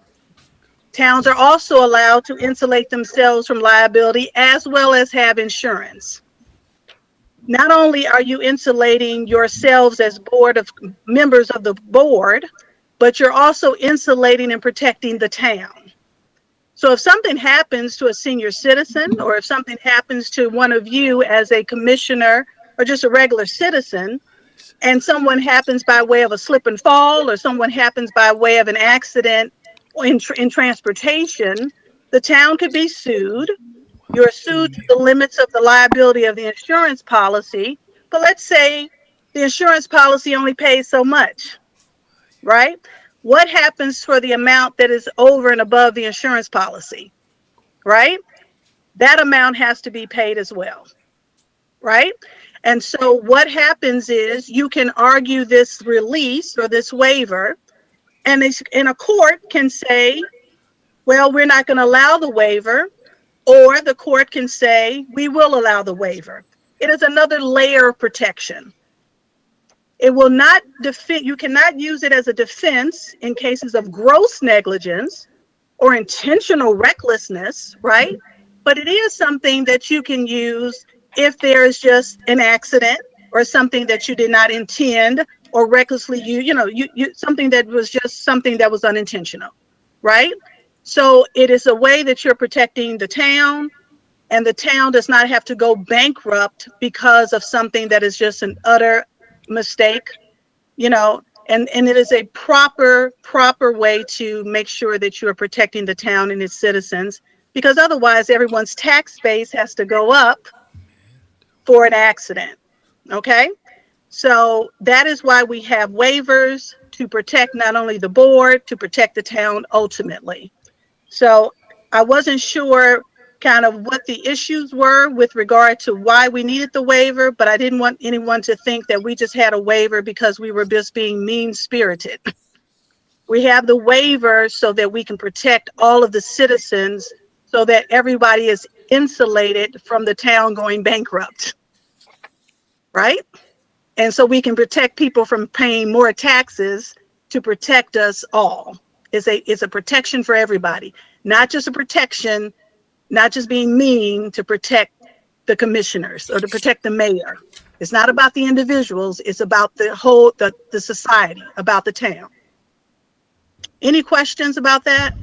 I have a comment, Attorney Jones. Sure.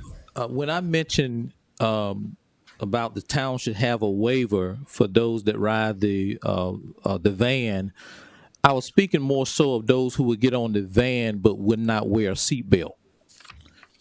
I was speaking more so of the town being waived of that liability in the event something happens.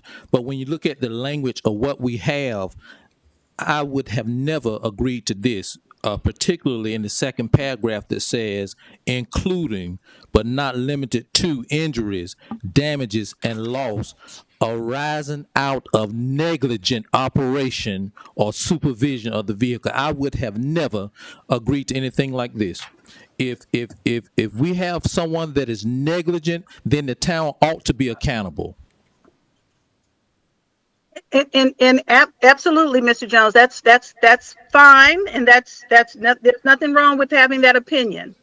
As the attorney for the town, what I'm saying to you is that is a standard, and I can show you several examples of waivers. Yes, I understand From it's standard, yeah, but I understand it's standard, yeah, but and actually, again, I'm not. Yeah, and I'm not. I don't know. I'm not saying what the intentions were, and that's not. It's not my position to say what your intentions were or what my intentions were at the time. I prepared a waiver, which is a standard waiver of liability, and I respect that your intentions were different, and that is not something you would have agreed to, sir. I understand. I prepared a standard waiver of liability. If you would like that modified in any way or have a different type of waiver, my pleasure is that of the board's. And I'm happy to give the board whatever the board would like. My advice to the board is that waiver protects and insulates the board from liability. If the board would like something different, I am happy to give the board exactly what the board would like. I would like to say this. I looked at your finding of law, which does not specify anything about transportation. However, it may cover all that you're referring to. And the second part I'm looking at, if probably in the future, if we make a decision based on anything, even on a legal perspective, I think the board should, sit down and review it first. I agree. Before we move forward in doubt. any documentation. Mm-hmm. And Commissioner And Myrick, that's I had what the we're same. doing. That's what we're doing, Commissioner Myrick. She presented to us to make any suggestions, removals, additions. That's what this is all about. But I think what Commissioner Myrick is talking about. Well, let me ask: was this document presented to the board before it was put out? Yeah, I don't just create documents. I submit those documents, Mr. Jones, before. That has not been the case since I've been contracted with the town. I prepare a document and then I submit it for approval. And what date was this submitted? And so I don't have that information before me. So I prepare the information based upon the request and then I submit it based upon how I'm asked to. So, and unfortunately, I cannot look at those minutes based upon how they're written and tell you exactly, because the minutes, in fact, I think you will agree, do not specify things very clearly. So they were not well written as far as very detailed. They do not state exactly how what the intentions were. I submit to you that, we have a much better system now of how that should be done. But I was asked to make a liability waiver. I prepared the waiver and it was submitted. So if you would like something different, I'm happy to do that. But please do not assume that I just draft things and just prepare them and then just make them happen. That's not how I've governed myself over the last several years of representing the town. Might I add, in defense of who generated the minutes, they generated the minutes as it was presented during the meeting. So what you see here is what was presented. So apparently, according to what I read, there was no elaboration on what specific type of waiver it needed to be. Commissioner Jones, even to the fact of you saying a waiver for a person wearing a seatbelt. So those specificities were not added in that conversation. So the minutes represent exactly how it transpired in that meeting and the conversation with no objections. So in defense of the person who created the minutes. And thank you too for that, Madam Manager, because I dare not say anything about anyone's professional capacity, because I don't want my professional capacity impugned as well. So again, things are prepared and submitted and everyone's doing exactly how they're supposed to govern themselves accordingly. So I would never prepare something and it just gets pushed through without approval. So my question is that with the van carrying both liability and collision insurance, how is that different? What would cause the town to be sued with us having those things in place? Okay. So if there's an accident, okay, and the town, if and someone slips and falls, or there's an accident, and someone then sues the town, and the town's insurance is compromised, then the town's insurance is then invoked. Okay, and then let's say for some reason the town's insurance does not cover the accident. Right, and the town's insurance carrier says we're not gonna claim, and we're gonna claim that there was some error here, and we're not going to say that we are responsible for this accident. Right, we're not going to cover this. There was something that happened here where there was a failure for you to maintain the vehicles properly, or there was some failure on behalf of your driver. Your driver was not properly licensed, or because you failed to maintain the vehicle or get certain mechanical things done to the vehicle, you did not properly operate it. You didn't properly maintain the vehicle properly. So we're not going to cover it. So therefore, we're not going to cover this error. And so now the town is without coverage, hypothetically.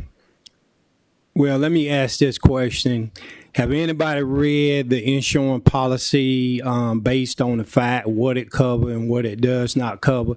Because I would take it in essence that if you have a transportation for any town or a transportation, that there is some type of coverage that will definitely fall in place for that. If we could do a little research or reach out to the insurance agent, this is just my take on it, to make sure that we understand what our policy cover as far as transportation for our citizens, just as any other and all other small cities that we is adjacent to. And I would be more pleased to try to understand and relate to that, knowing what the policy says, and for a fact that it is or is not covered. So that's a question, Commissioner Meyer, that the mayor addressed. The town covers on that vehicle uninsured, underinsured, collision, and liability. Collision and comprehensive. Exactly. But there may be some other fine print or something that we may need to reach out to the insurance agent to see if that's the case, by this being a transportation van or a transportation bus, and make sure that we are in that standard, knowing whether we can or we cannot. I know basically like a fire truck, they cannot, carry anybody that is not a participant or volunteer fireman or a fireman, or the fact that anybody can get on the fire truck. And I would just rather know for certain if that's the case. That's my standpoint. And Commissioner Jones, he made a valid point in paragraph number 2. And I just think that we need to do a little bit more research and see what the standards is, because this finding the law, to me, it doesn't specify it enough in detail. It does talk about the injuries, the general rules, and the exception and related resources, which still do not fully spells it out where it said, does NM space travel liability law go too far? That's the only thing I see up here. So I highlight. if I might ask, excuse me, Attorney Jones, for Commissioner Myrick, anytime that we put insurance on our vehicles, we have to give the VIN number and a description, what passenger it is, and I have the copy right here. We have a $5 million coverage under the underinsured, 1 million of the uninsured, and $229,000 on the comprehensive and collision, and another $229,000 in that same category. So we have a step out right here with your insurance coverage, and it does not specify who can ride the van and who cannot ride the van. That's at the liberty of the town. But as far as your amounts of coverage, we have it right here stepped out in our insurance policy. In my knowing of knowledge that comprehension, I know it covers the vehicle, and you said, what's that other one? I know not liability, but what's the other one? Uninsured and underinsured and comprehensive and collision. Yeah, and normally those are the ones that cover those type activities and cover a person that may be riding or that is injured during that time. That's why I'm saying I think it would be more essence that we reach out to the insurance company to see what this could look like. So we have the right to say yes, let's go with this waiver, or no, let's not go with it. Yes, ma'am, that's all right. And my question also, Attorney Jones, does the same type waiver, is it offered for if something should happen to one of the senior citizens at the building, at our center? And then the other question I had, I think it says something about they have to have the I guess the Medicaid or Medicare, whatever it is, cover these if something should happen to one of the senior citizens on the van, if we have this waiver. Okay. Where does Medicare, Medicaid come through? I'm confused. If we don't cover the senior citizen, then how are they covered? Okay, the Medicare, Medicaid doesn't come. That's a health benefit. That's a insurance.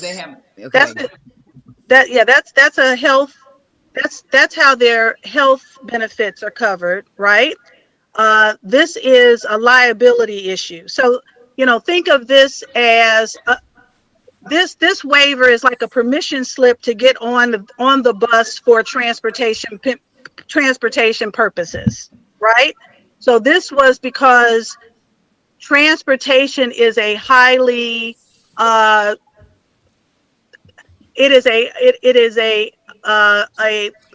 it requires such I can't think of the word that I'm trying to say, because it is a high risk activity for a senior citizen to transport a senior citizen in on a van. This was part of the liability and part of the issue with regard to having a waiver, right? And so that is why many states and many municipalities have waivers when it comes to transportation in general, right? And so that is why typically, even in a school setting, if you're taking children on a field trip, many schools make children have their parents sign a permission slip when you are transporting children on a bus. It is the same idea, right? So that is all. It is a high risk activity because there are unforeseeable forces that can happen.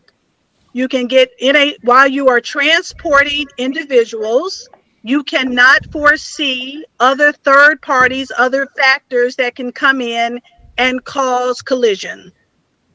So that is all this is. It is nothing else. It is not saying that the town is skirting its responsibility.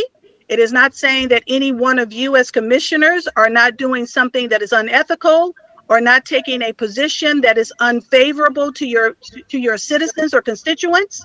It is saying nothing more than you understand that there are unforeseeable forces at work when a person gets on transportation, and you cannot guarantee that a truck will hit this van when somebody is in a van. You cannot guarantee their safety when they're on a bus. You cannot. Totally agree with all of that. However, we have issues with the language of this waiver. I understand, and it is but it's a standard waiver, and so if you want to work around that language, again, that is the type of, and again, that's what attorneys do. We come up with the most strenuous language that covers the most strenuous type of situations, because negligence is negligence, and we want to protect our clients from the most extreme situations. To tone down the language ultimately means that we are now opening up the door for you to basically tone down all of your rights. So I am very happy to tone down, or you can propose however you would like to tone the language down, and we can definitely work on whatever your proposal would be, sir. So toning it down, will it change the dynamics of or the outcome of it?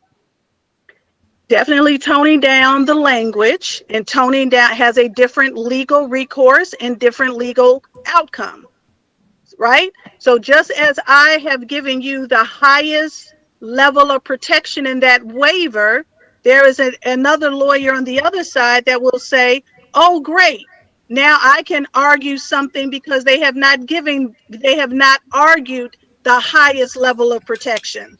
If I am arguing negligence, and I'm trying to say you can't do anything with regard to negligence, you lower that bar, somebody's going to say, great, I can get them for anything other than negligence. So again, it's something to consider, but you have to, I don't run the town, I just advise. I'm here to work at your pleasure. So it is up to you as to how you would like to propose something different. And one other thing, I would like to also say that even in having the highest level of protection, I cannot have a clear conscience by having language that really shun responsibility. I'm negligent, but hey, I'm not responsible.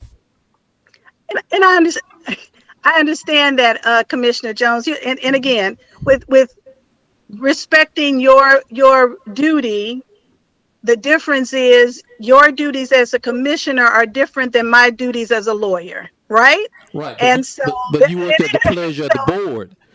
Right. And so, right. But again, so we're not satisfied with the language of this waiver.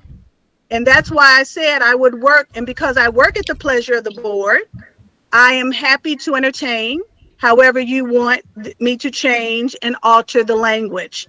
At the same time, in working for the pleasure of the board, that does not mean that I'm not supposed to advise you that changing the language can in fact be detrimental to the board. I never insinuated that, nor did I say that. Very good. So as long as you understand that in advising you accordingly, when and if something does happen, it is on the record that I have advised you accordingly, right? But I will definitely work to give you some language that is more palatable, that is more easily digestible, that you can live with, that makes you more comfortable in your role, that everybody can live with. And so we can definitely work on that language that makes you better able to adjust and deal with that language. And whatever you think is better, and whether it's even striking out some of the language in the current release, is something that we can definitely, deal with. Your proposals and however you like to propose that, just let me know. I would advise us to be very careful again, because if we remove that negligent piece, the town is going to be held responsible instead of that individual. If there's any way we can make that individual who's operating, who's negligent, responsible and not the town, because we certainly don't want to have anybody get hurt. Of course, we don't want to have anybody get hurt. But if we have a 15-passenger van and 15 people get hurt and everybody sue us, because this is a litigious society, you got lawyers out there just waiting for something to happen, and they're going to try to sue the town of Princeville, and we certainly don't want to bankrupt the town.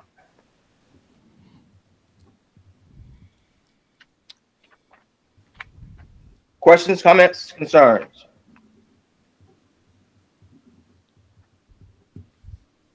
So we can look over this some more and bring it back to the next meeting with your suggestions. Can we get some research on that, Mayor?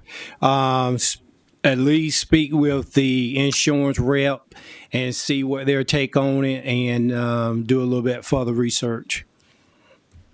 But if you would look at that contract that we have with the insurance company, they tell you even in the fine print exactly what we are responsible for. I'm not aware of that. I looked at it, but I didn't see any fine print. Okay, well, if there's no fine print and we signed it, that's all we were responsible for. They can't add anything to it. That's the contract.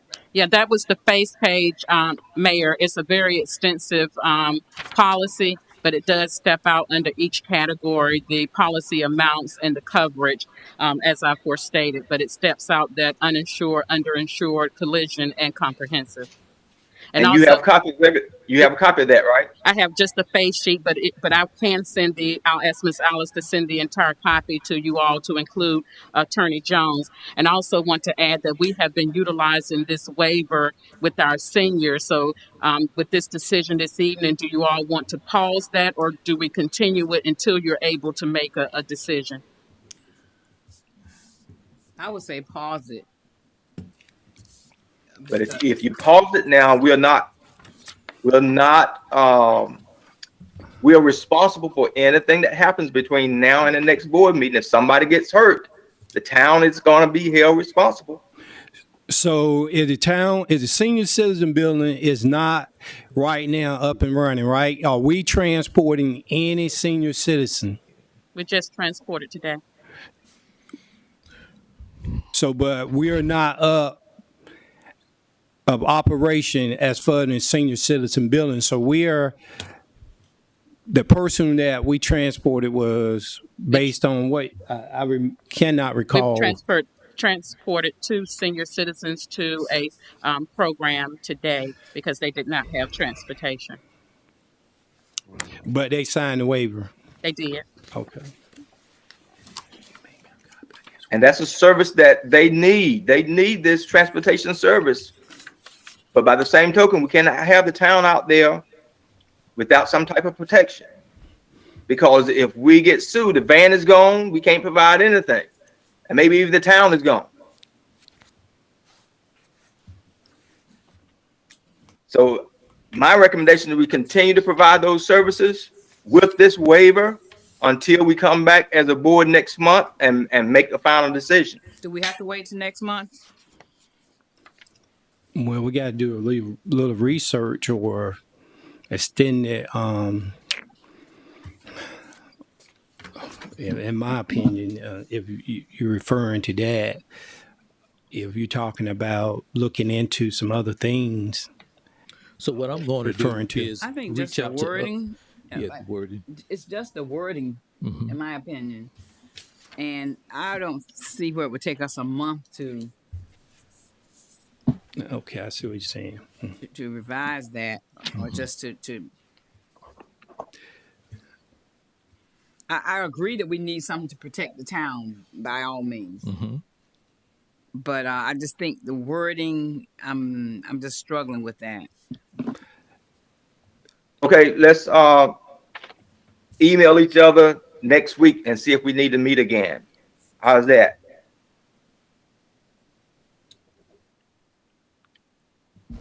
So email each other by next Monday. So what I'm going to do, I'm going to reach out to other municipalities, see what their transportation waiver look like. We're going to compare and contrast, and perhaps we can email each other. Okay. Would that give you enough time by next Monday? Is that enough time? Next Monday. So Yeah, I'm talking about Commissioner Jones. Now he's reaching out to other municipalities. Well, So we already have. I've Oh, I asked didn't the see that. question concerning transportation waivers in other municipalities. But do you have a copy of the waiver, no. the language of the waiver? Mm-mm. Yeah, that's what I would need. Yeah, that's what I would need, a copy of the waiver so we can compare and contrast to this language here. But these that have no waivers, right? Am I understanding? that's correct. The one that has no beside it, Mm-hmm. they don't have a waiver for their transportation. Okay. May I take a And brief Dr. look? Knight, may I ask you to reach out to the insurance company and find out what the difference of the premium would be if the town went with no fault insurance? I've heard of that before, Commissioner Jones, but what is no fault? That no matter what, the insurance company would cover it, no matter what. Okay. Okay. It's exactly what it says. Okay. Mm-hmm. No fault. Yes, sir. No fault insurance. Okay. And Dr. Knight, would you be going through the the League of Municipalities? What do you mean, Attorney Jones? Would you be going through the North Carolina League of Municipalities for the insurance coverage? Yes, Or, yes, ma'am. Okay. Mm-hmm. Yes, ma'am. Okay. Yeah. All right. So what do we need, next Monday or 2 weeks? Or next month? Repeat email. your question, Mayor. What do we Repeat your need? question. Another week or 2 weeks to email each other to find out, tell us what we found? I would say at least 2 weeks. Yes, sir. At least 2 weeks. Okay, 2 weeks. Okay, if you find anything, you can email at any time, but no later than 2 weeks from today is the 14th, March 14th. Thank you.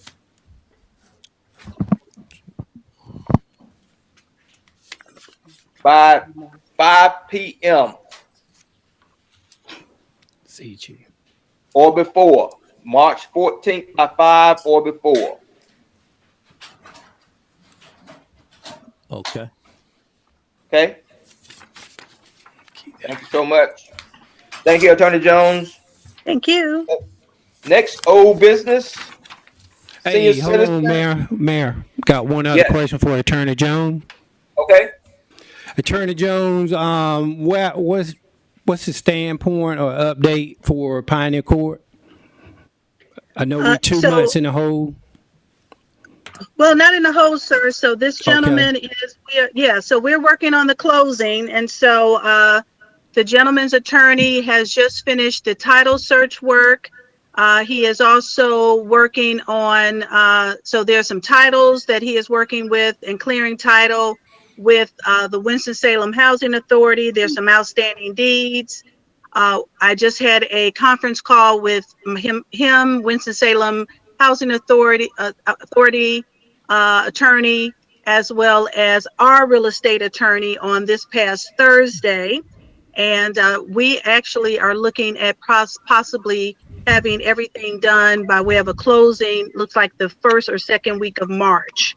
So again, just because we close on the property, he still has to go through the process of working through the process of being able to start his process of getting the property up and running and getting his construction up and going. So there's still going to be this is not going to be a turnover and he's going to be ready to start, putting people in the units. It's still going to be probably 6 months to a year out, Commissioner Myrick. Okay. So once he closes, we're going to still have a timeline where he can better assess how he's going to start that project. So that I will have a better idea once we close as to what that project timeline looks like. And I can report better to you as to how that looks. Okay, thank you. When you said deeds, so there's more than one deed involved in that property? No, not more than one deed, but there was a lot of other, a lot of money was trading hands as far as, federal liens and those kind of things on that property, Okay, right? okay. So, so some of that stuff has to be cleared off. So the title can be good and clear when he purchases. Okay. So, yeah, and there was a lot of stuff with Princeville by way of some of the old titles and old deeds and monies that was done with the federal government. So a lot of stuff from back in 2018. So I'm learning a whole lot of Princeville history looking at all that. Okay. But, yeah. Thank you so much. So a lot of that's getting cleared out. Yes, sir. Beautiful. Thank you. Okay. Old business, senior center, renting and pricing. Questions, comments, concerns, things to consider.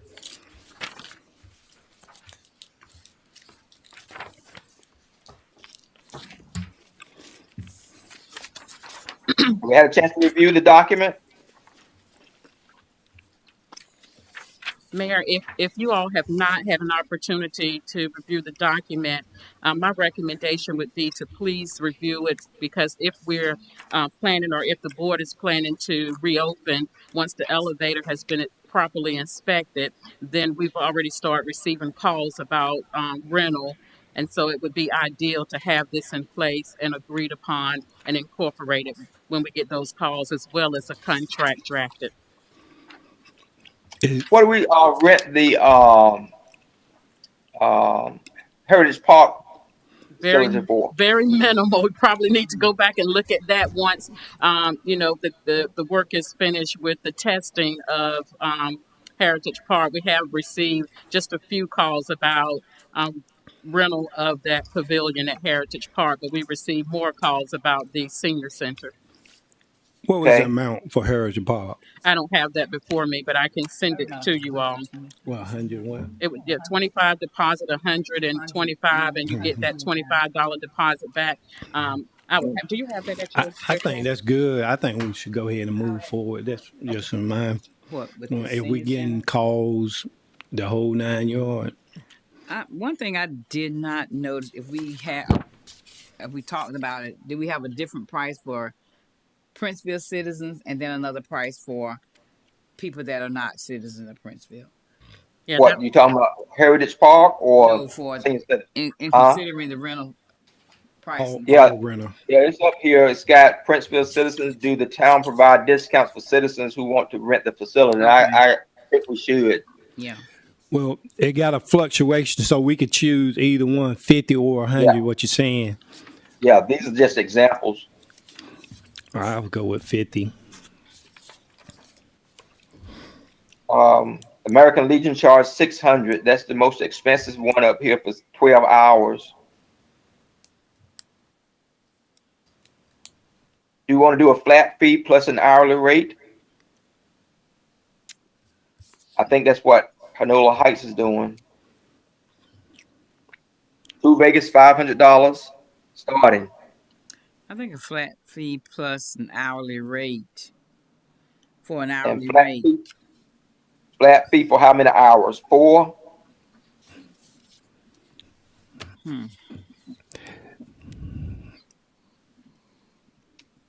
We got the newest building in town. It's probably the nicest building in town. Want to make sure it's kept up well.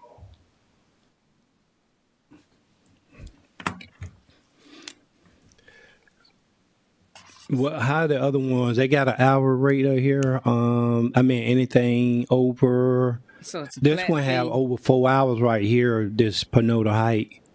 But that's on Sunday. Only on Sunday look like though. I think a flat fee. Well, they ain't got $200 for 4 hours. Okay. That's only what, $50.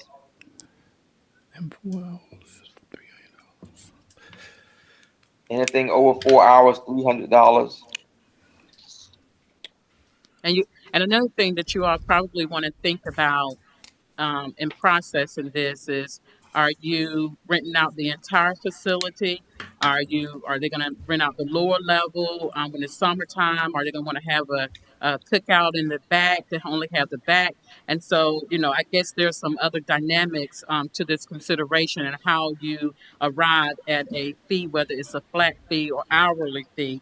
And if you want to add to the checklist that's on the back of this document, So, those are some things I would strongly recommend you all to consider.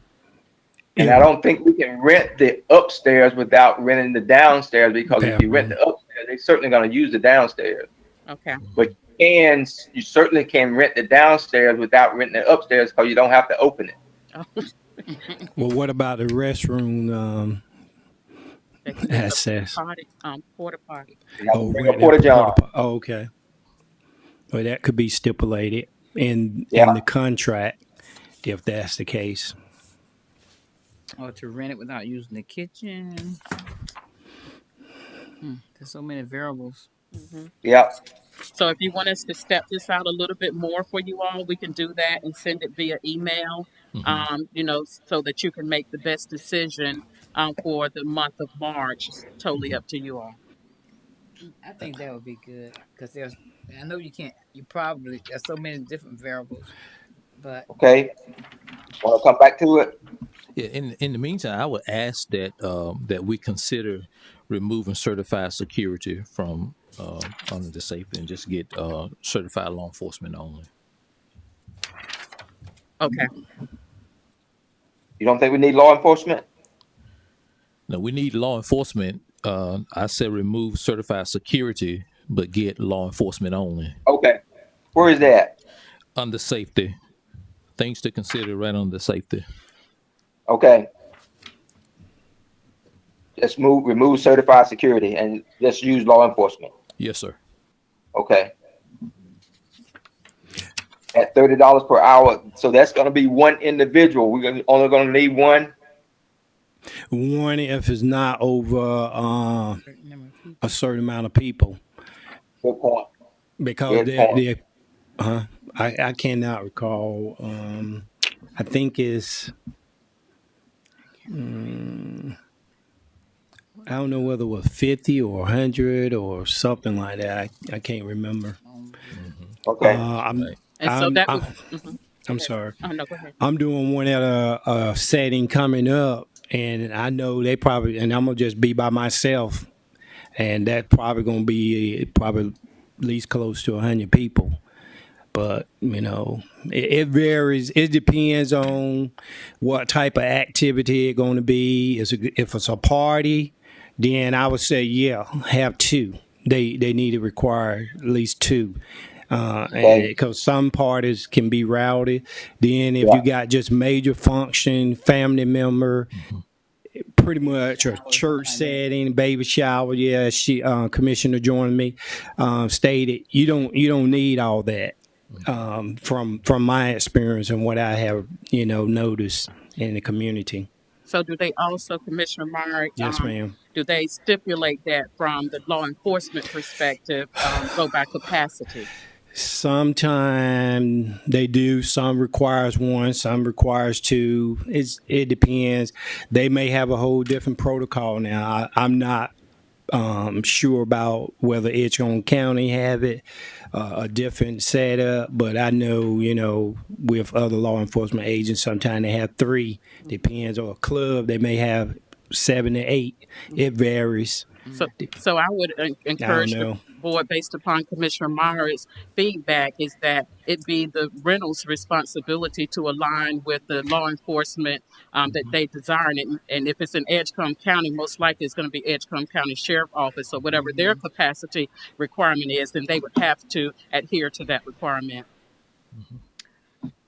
Also, but we're going to require them to have law enforcement, though, right? That's correct. And you can do that in your contract. Yeah. Okay, sounds good. What about a staff person on site?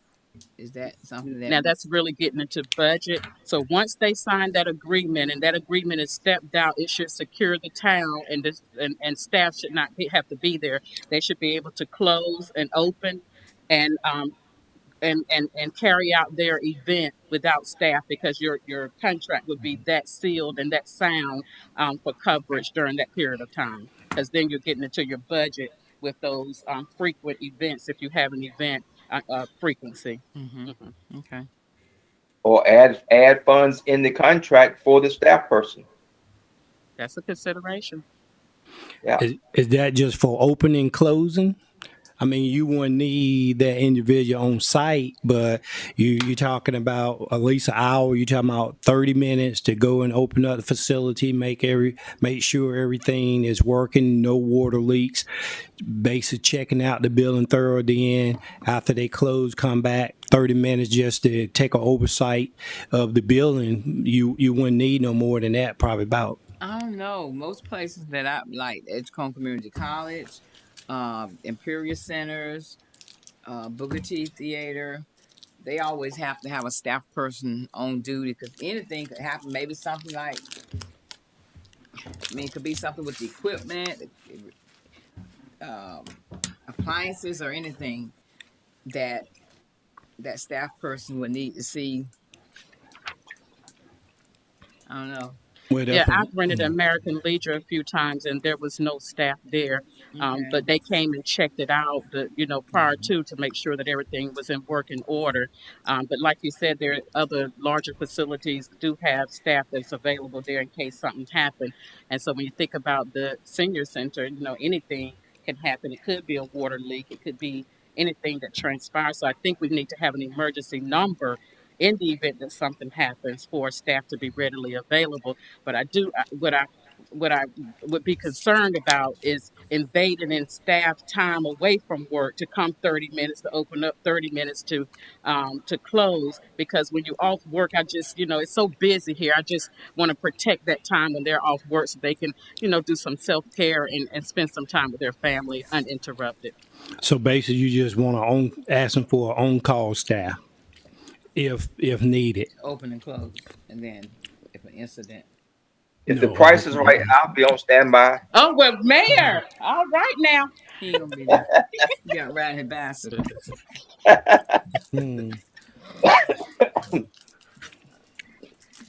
So we'll come back to this? Is that what we're hearing? I think we have time. I think we have enough time to come back to it. At least next month. Just add some of the things that we talked about and omit or add what we think may be crucial, as she stated, to see if we can have more options on some of the things that have been stated. Yeah. So a question becomes that we didn't answer is, would you all be open to reopening the senior center after the elevator is inspected and the fire system is inspected and approved for operation? Because that may be before your next board meeting of March. Or do you want to continue to do it the way that Ms. Tate is doing it with the program? She's having the programs in the break room until you meet in March. So I just want to put that out there as well. Now, there should be a phone in the elevator. Is that correct? Mm-hmm. When will the phone be placed in the elevator? It's already there. They put Perfect. They did that today. Everything Perfect. Is done today. Perfect. Okay. That's good. I think we need to open up as soon as it's ready. Okay. Yes, I agree. I think so. So we've been waiting a long time. Our citizens are asking for it. They sure are. They sure are. They ready to start back socializing. And so I will keep you all abreast. I did notify Bernie and Bernie today that all system was a go. And so I'll reach back out to them tomorrow to see when the inspection can take place to make it official. That would be great. Okay. Next item, obligation of the grant funds from poverty to prosperity. And again, we've been working with several different partners, which is highly encouraged the use of these ARP funds. They ask us to focus on relief, recovery, and resilience to address some of the systemic economic challenges and ensure widely shared prosperity for all of North Carolina. And that's what we're trying to get to for Princeville. We've been left behind for so long that we need to make sure that our people get everything else that everybody else is getting to address this systemic economic challenges and make sure that they are allowed to earn the American dream. We got to let them know that it is real. They can achieve it, but it's not going to come to them. They got to go out and get it. One of the things that we certainly can use it for is school and educational services. And again, collaboration is key. We're working with the county, Edgecombe Community College, OIC, and some different organizations that want to assist as well, because we're going to address the entire individual.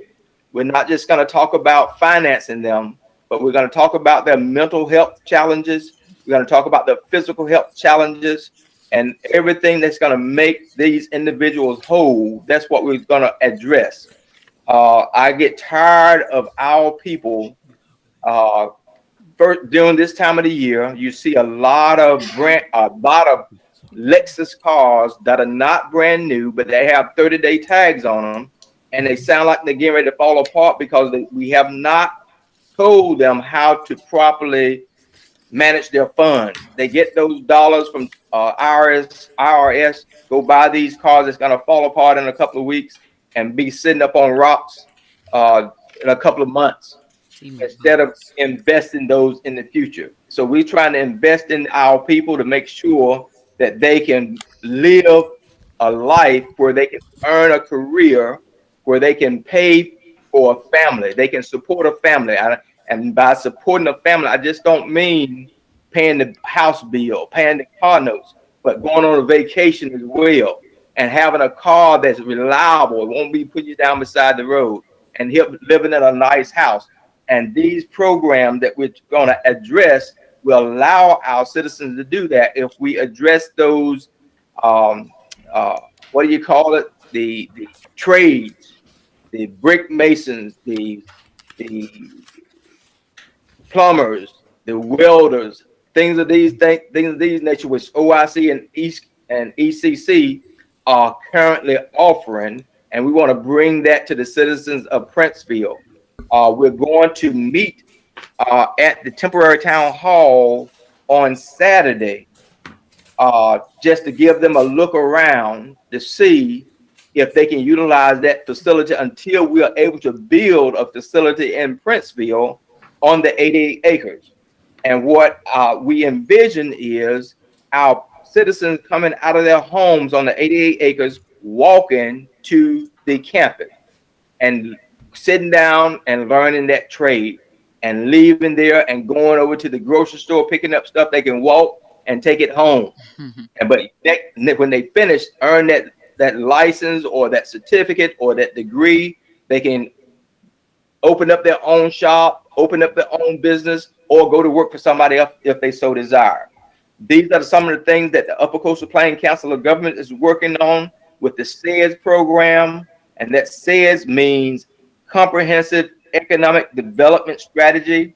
And they did some highlights for Halifax Community College last year.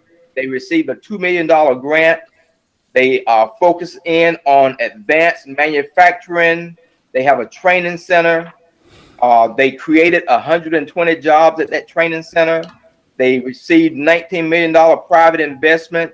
They have their own curriculum, short-term training. They doing industrial system technology, welding technology, auto system technology, solar training, robotics, and computers. And again, our objective is to create entrepreneurs that own their own business, create revitalized, healthy, and resilient communities, and downtown revitalization. Again, developing our people, developing our talent, which they already have. We just have to develop it, and working with key stakeholders to make this a reality. Again, I've shared this with you all before. Some of the things that are going to be required if we're going to pay for them to go to school. They must be a Princeville resident or living within a 2-mile radius. They must have graduated during this pandemic or dropped out during this pandemic or returned to school during the pandemic in pursuit of the GED, license, certificate, associates, bachelor's, master's, or doctorate. They must apply for financial aid annually and accept all grants and work study opportunities. They must have health insurance, because we're addressing the entire person. If you're not healthy, you're not going to be successful on the job. So making sure we get those annual physicals to catch all these negative things that we have in this community before they cause major harm. Must have an annual physical. Ask the educational institution that they go to send us the invoice, and we will pay that invoice after they have successfully completed the class. And they must attend a public institution in North Carolina. Reason being, in North Carolina, they get the in-state tuition, which is cheaper, and public institution is cheaper than the private institution. So we're going to try to make these funds go as far as possible to reach as many of our citizens as possible. And that is an update on what we're doing with From Poverty to Prosperity. Questions, comments, concerns? Mayor, Ms. Yes. Jessica did generate an outline of some data that she's collected. If you want to emphasize that data, Ms. Jessica. Can I see that? Can she show it on the screen, or is something just written out? Oh, she wasn't prepared to show it on the screen. I That's guess we fine. could have prepared it, but here's her. That's fine. Okay. Okay. Yeah, it's just written out. I reached out to East Point, Freedom Hill, Social Service, Edgecombe Community College, OIC, and Edgecombe County Public Schools to receive feedback on, how many Princeville citizens were utilizing their services. From OIC, I found out that no one from Princeville graduated from the GED program in 2020 through 2021. And I also received feedback from Freedom Hill, and they stated only 10% of Princeville citizens utilize their services. And also, we passed out those surveys that I sent you. We received 19 completed surveys, and all citizens stated they would like to see trainings in the community. The most popular trainings were basic law enforcement training, electrician, plumbing, baking, and pastry arts. Other trainings citizens were interested in were managing finances, clerical, teaching, mentorship, nursing, and computer trainings. Citizens felt these trainings could create more job opportunities and keep youth off the streets. Out of the 19 completed surveys, only 4 citizens thought that citizens would not take advantage of the trainings. And most citizens were interested in having a virtual information session to discuss the program. Also, other services and trainings the citizens thought would be beneficial were home repairs, exercise and health screenings, cleanup programs, sewing, crocheting, more retail businesses, and police department. Excellent. Excellent. Thank you so much for your hard work. Mayor, I wanted to add in regard to the OIC students that graduated. One of the reasons we didn't have students because of transportation. Yeah. When we did have transportation at OIC, probably when I first started there, we did have students from citizens from Princeville. But we do have students from OIC in our leadership program, which is our students from in-school students. That's part of our leadership program. And we have probably, I think we have maybe from Princeville, we have maybe 4 or 5 students that's in the leadership program. Okay. And again, you said that transportation was the issue, and that's one of the major reasons we want to bring that facility to the people. Mm-hmm. Excellent. Also, Mayor, you stated that something about Saturday, but you did not say anything about the time.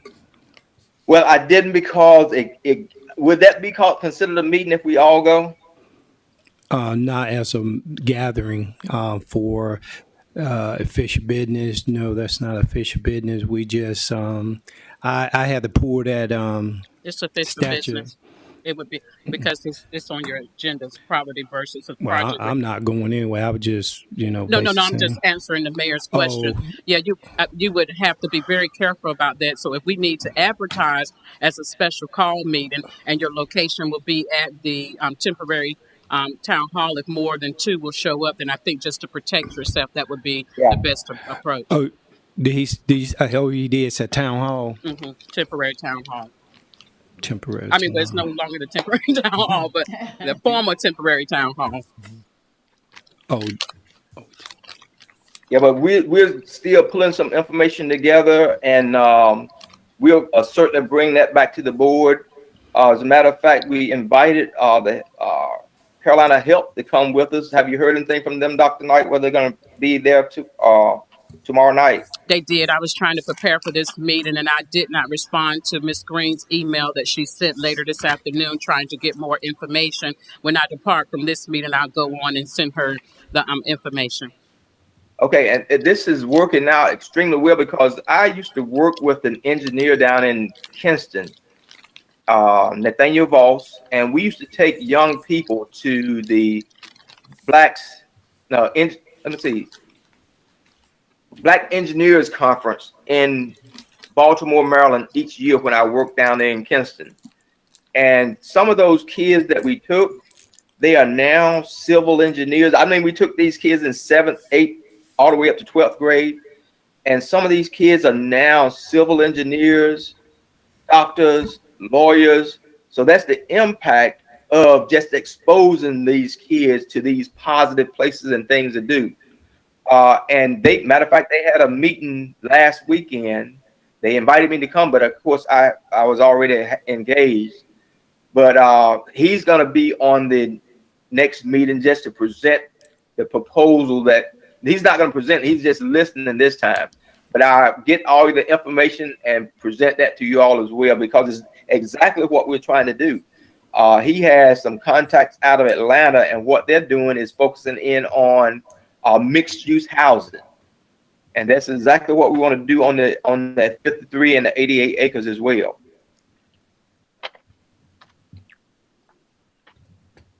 Other questions or comments?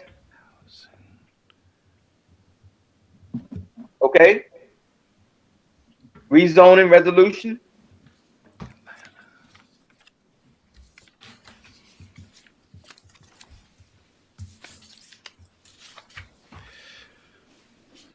And we've already approved this, right? Yes, this is just a resolution. Okay. Do we need to read it? That would be appropriate. Okay. Resolution for rezoning portions of Southern Terrace. Whereas the Southern Terrace community was zoned for R1, allowing no single or double wide homes to be placed in the area.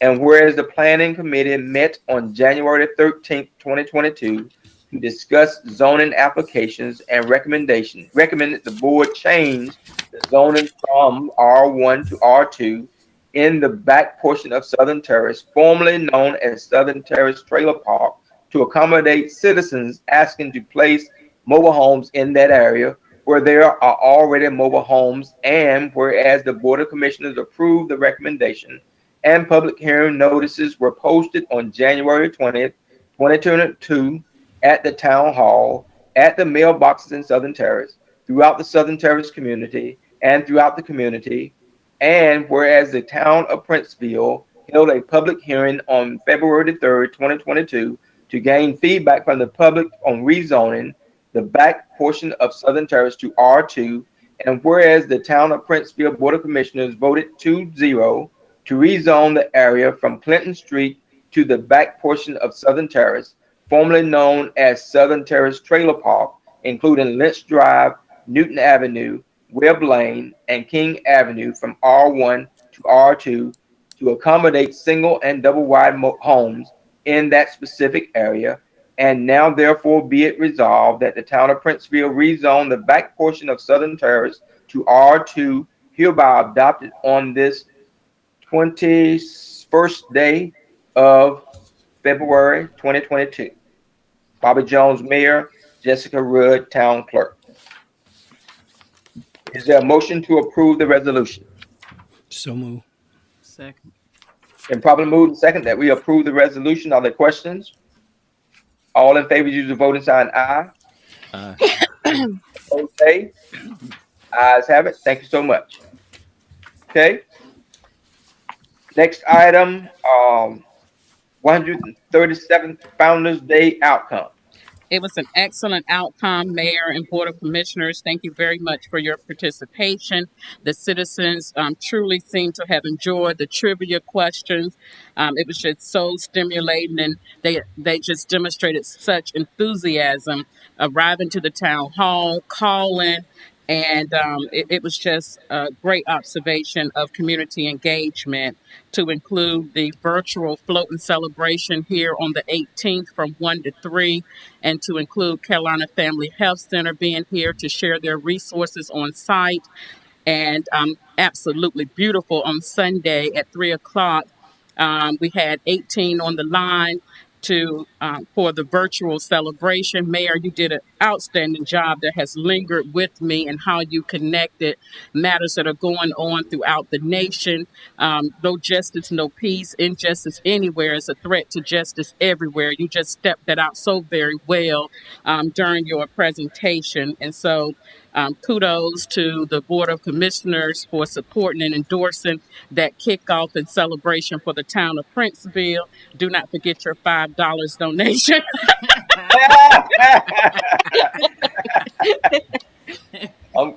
I'm glad you said that, because I had forgotten. And thank you so much for the encouragement. Thank you so much for what you did for Founders Day. One issue that I had with Founders Day, I won that first trivia question, and I want my prize. Conflicts of interest, sir. He was serious when he called. Now we move on to new business. WPG amended contract and proposed engagement letter for 2022. And so before you, Board, you have it, just as the mayor stated, an amended version of the Peachtree Group CPA firm that's conducting the bookkeeping for the town in an overage of $120,000. And you also have dated February 1st and a contract for an engagement letter for services for 2022. I have passed these on to OSBM, have passed them on to Attorney Jones. I don't know if she has a position this evening, but OSBM did respond instantaneously and have responded recently in requesting some additional financial statements from Wesley Peachtree so that this can be official. But in the interim of waiting for those financial statements, I think that my assessment that they did have a delay because their main CPA lead, her daughter was in a serious car accident. And so she's been attending to her. And as of an email today, she says that she's now home under physical therapy. And so they would get those requirements to us no later than this Thursday that has been requested by OSBM. But to accommodate this $120,000, as well as the board wants to consider Wesley to do the bookkeeper for 2022, there would have to be some adjustments in the categories with the scope of work. One being that project 2 with the professional services, 46,760 is an overage there. And that comes by way of our consultants to conclude our preservation coordinator, as well as the bill out analysis that is being conducted by Stewart. So there's already overage there in that area. And then the $120,000 for the additional overage. And if you look at your paperwork, Wesley Peachtree did step out where the overage took place in the category, and you know, just having that experience with them, it seems like, you know, when they got into the scope of work, they began to realize that there was more manual work to be done, and which we expected that, and they probably did as well. And so to leverage that, remember that we did get approval from the board for a grant fiscal coordinator. And so if the board agrees to Wesley doing 2022 bookkeeping, we would have to chip into that $163,000 that was reserved for that particular role with the town. And so having said that, it would look like reduction without public works equipment, and I have Mr. Porter to step it out. Mr. Porter Public Works Department has received a front end loader at $110,000, equipment trailer, 25,000, zero turns, 42,000. Service truck 34,000, senior van 70,000, and a dump truck 75,000. So the only thing remains from that scope, that line item, is a mini street sweeper, by which Mr. Porter said they can continue doing it the way that they've done it, so that we can try to balance out for that $120,000. And also, we had some funds remaining in Project 5, the debris removal, to the tune of $299. The total of that $46,000, that overage from our consultants, the $120,000, and the $80,000 reserved for a grant fiscal coordinator gives you a grand total of $246,700. So if we make the necessary modifications in the scope of work, we will be able to accommodate these requests. And we still have on reserve, and I'd like to keep that on reserve, and you've already approved that, is for the farmers market, that $229,000. And we have reserved $58,000 for engineering. One of the things that Office of State Budget Management recommended, that we go ahead and clear that area for that farmers market, the grade, to do the grade, the area to be graded and shovel ready. So when we do receive the funds, at least that step would have been completed. And so that's where we are with the Senate Bills 363 and these requests from our CPA firm. I don't know whether Attorney Jones, did you have any insight from the amendment or the contract for engagement for 2022?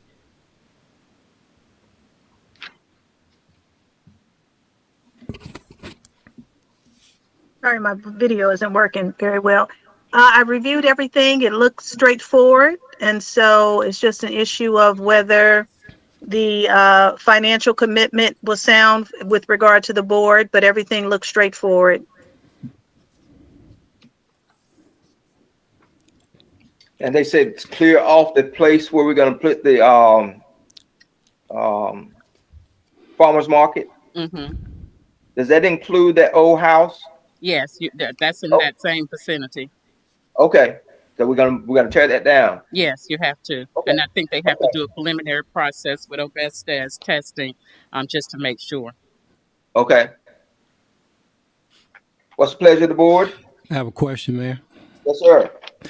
The money that was utilized for the equipment, my question is, and I just want to be clear of it, can we utilize that money for this purpose to move it, since it was already previously designated for that particular, I want to say it was under HMGP funds? So therefore, can we now still utilize and move this money to this specific project based on this bookkeeping audit?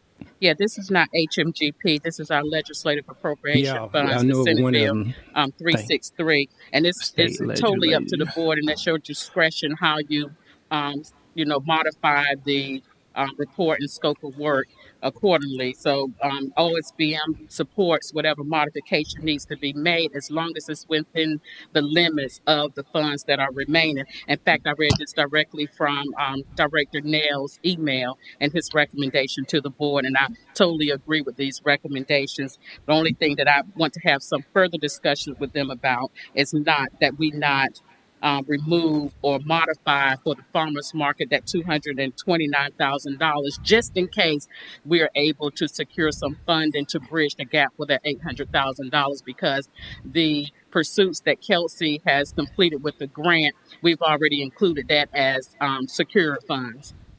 Yeah, thanks. I know one of them, I just didn't want us to get in in a bind or a situation, knowing that we have appropriated those funds for those particular items or equipment at the time. But if you said we've been approved for, I think this is definitely more important to bring us to a closure with our bookkeeping and audit. But I just want to, make sure that we're clear and ask the necessary question. Thank you. Absolutely. Great point. Great point. What's the pleasure of the board?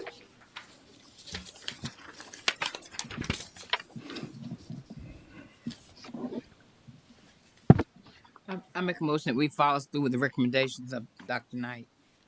Is there a second? Second. Been properly moved and second that we move forward with the amended contract and proposed engagement letter for 2022 for WFPG. Other questions? All in favor, use the voting sign aye. Aye. Opposed, nay. Ayes have it. Thank you very much. Mayor, one other question. Now since you got approval, when will they start on it? And so they've already, they're working on 19 through 21 now. And so they are wanting to send invoices for their overage. So once they complete the current financial statements, and then they'll start working on the 2022 bookkeeping. And Mayor, I hope that I heard you say the vote be to amend, to approve the amendment and also the engagement letters, as well as the adjustment to the scope of work of the Senate bill categories, just to be, so we can be clear for documentation. Okay. I did not say all the last part. I did say the amended contract and proposed engagement letter for 2022. So if we could amend that just for coverage, because we couldn't do the other ones without making the necessary adjustments to the categories of your Senate Bill 363. Okay, so what I need to add? To the necessary modifications in the categories for and the categories for 1, 2, 5, 6, and 7. 1, 2, 5, 6, and 7. 2, 5, 6, and 7. 1, 2, 5, 6, and 7. Yeah, and once it's executed, it'll be in your March packets. 1, 2, okay. 5, 6. Again, is there a motion to amend the contract and approve the contract, amended contract, and proposed engagement letter with the necessary modification to categories 1, 2, 5, 6, and 7? Is there a motion? So moved. Second. Been properly moved and second that we approve the amended contract and proposed engagement letter for 2022 with the necessary modifications of categories 1, 2, 5, 6, and 7. Are there questions? All in favor, use the voting sign aye. Aye. Opposed, nay. Ayes have it. Thank you so much. Next, new. Next is the new, formerly the need. Is wanted to come here and occupy some space as they have received some additional ARP funds and COVID funds, and they have the funds specifically for Edgecombe County and want to come to the on site to just take some applications twice a week here at the town hall, because they have not had the support of Edgecombe County, meaning the citizens actually taking advantage of the fundings that they have remaining. Okay. What's the pleasure of the board? So I know there's been some discussions about occupying the facility. I don't know whether you look at this differently for nonprofit versus for profit. And then when we think about need and all that it represents for this community, and it bridged the gap of child care services and so many other partnerships and connections in our community. I would just recommend for our citizens, if we could just allow them that space temporarily, just to increase the chances of our citizens applying for those funds that are readily available. I agree. What's the pleasure of the board? I make a motion that we rent the building to the new. Not rent. It would be allow them to use the building. Okay. Is that second? Temporarily. This would be a temporary. Mhm. Second. Okay, been properly moved and seconded that we allow the temporary usage of our building to new, formerly need. Are there questions? All in favor, use the voting sign aye.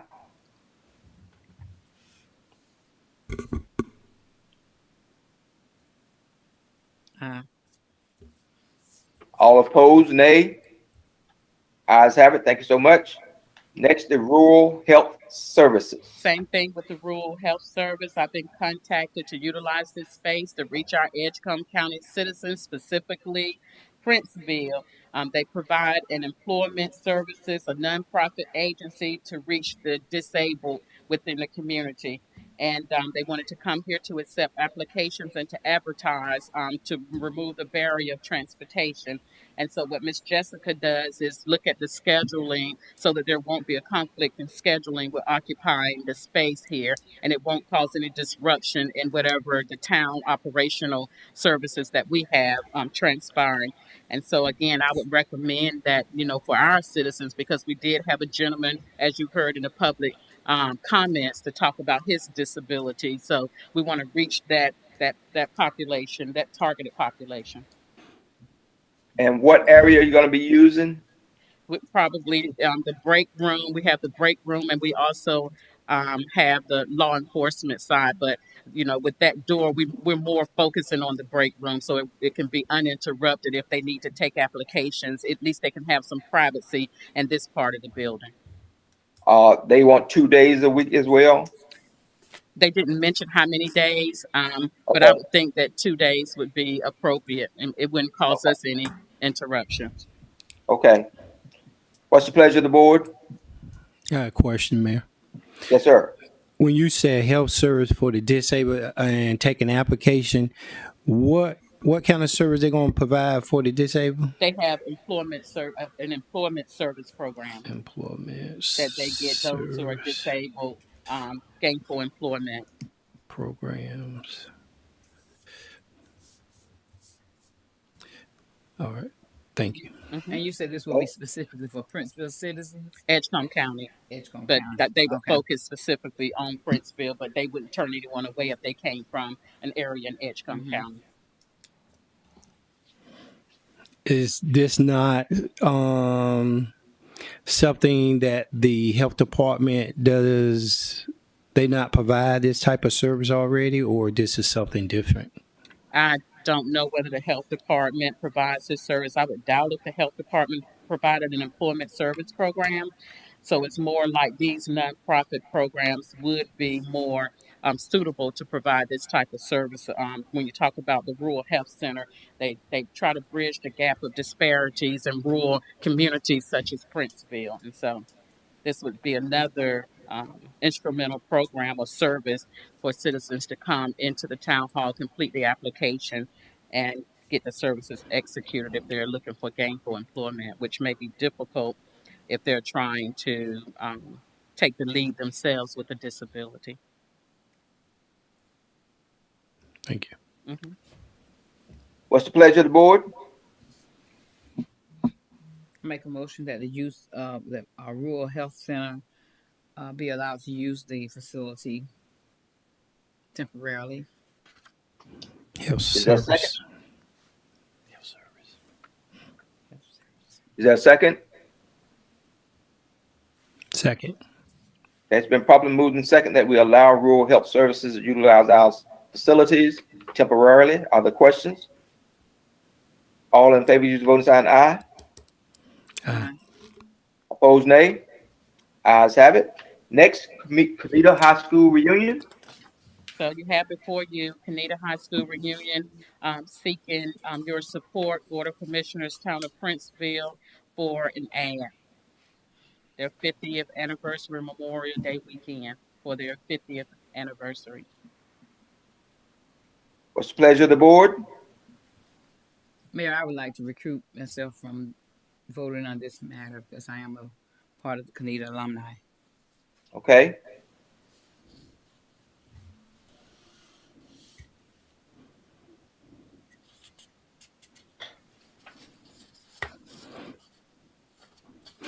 Well, I know how the mayor love to support all organizations. So whatever that is feasible that we've been giving all others, if it's available and we got this in any particular budget line item that is available. It would come out of the Princeville special event. Special event. Okay. And if Ms. Alice deemed that any different, I could see her looking at the contingency of miscellaneous line if she does not deem that to be an appropriate line. But we do have that, whatever you decide in these categories. Do you have any special interest amount, Mayor? I would like to do the inside front cover. What do you think, Commissioner Jones? Wouldn't be a bad idea. Okay. That motion? So move. Okay. Second? Second. Then probably moved in second that we purchase the inside front cover for the Canita High School Alumni Association. Other questions? Yes. How would you all need that to look, Mayor, Board of Commissioners? I like that picture you had on for the celebration on yesterday. Okay, that's all of the board members. That's a very nice picture. Is there any objection? Any objections on Commissioner Jones and Myrick? No, we may need to take another one since Johnson is on that one. Well, do you have enough time? It says no later than March 31st. Now, if y'all can reconvene, you would be in the picture, but It'll be okay. Yeah, Commissioner Joyner was saying because Johnson is no longer a part of the board, do you need to take an updated picture? Not necessarily. I don't think. What do y'all think? I think we just move forward and let it be what it is. And it's got something on Princeville in the picture, right? Mm-hmm. Okay. Let's just use that one. We'll give him his last hurrah.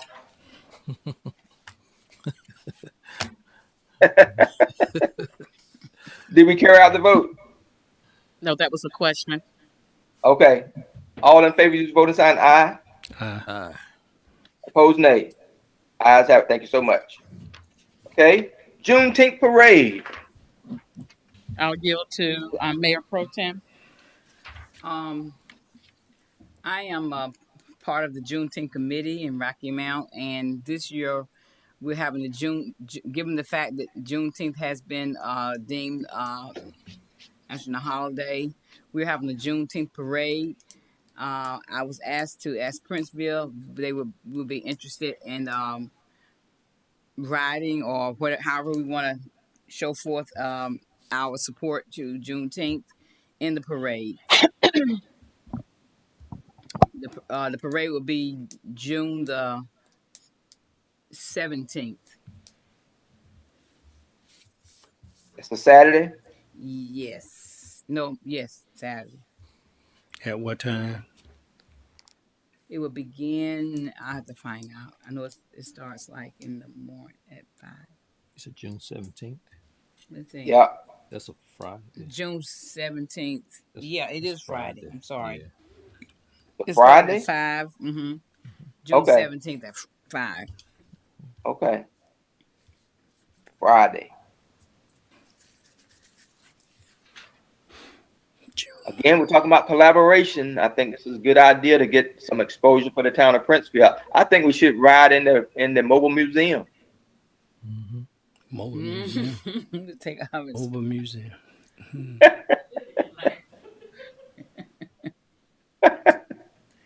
Yeah, there's. What's the pleasure of the board? And I recuse myself from voting on this one as well. Okay.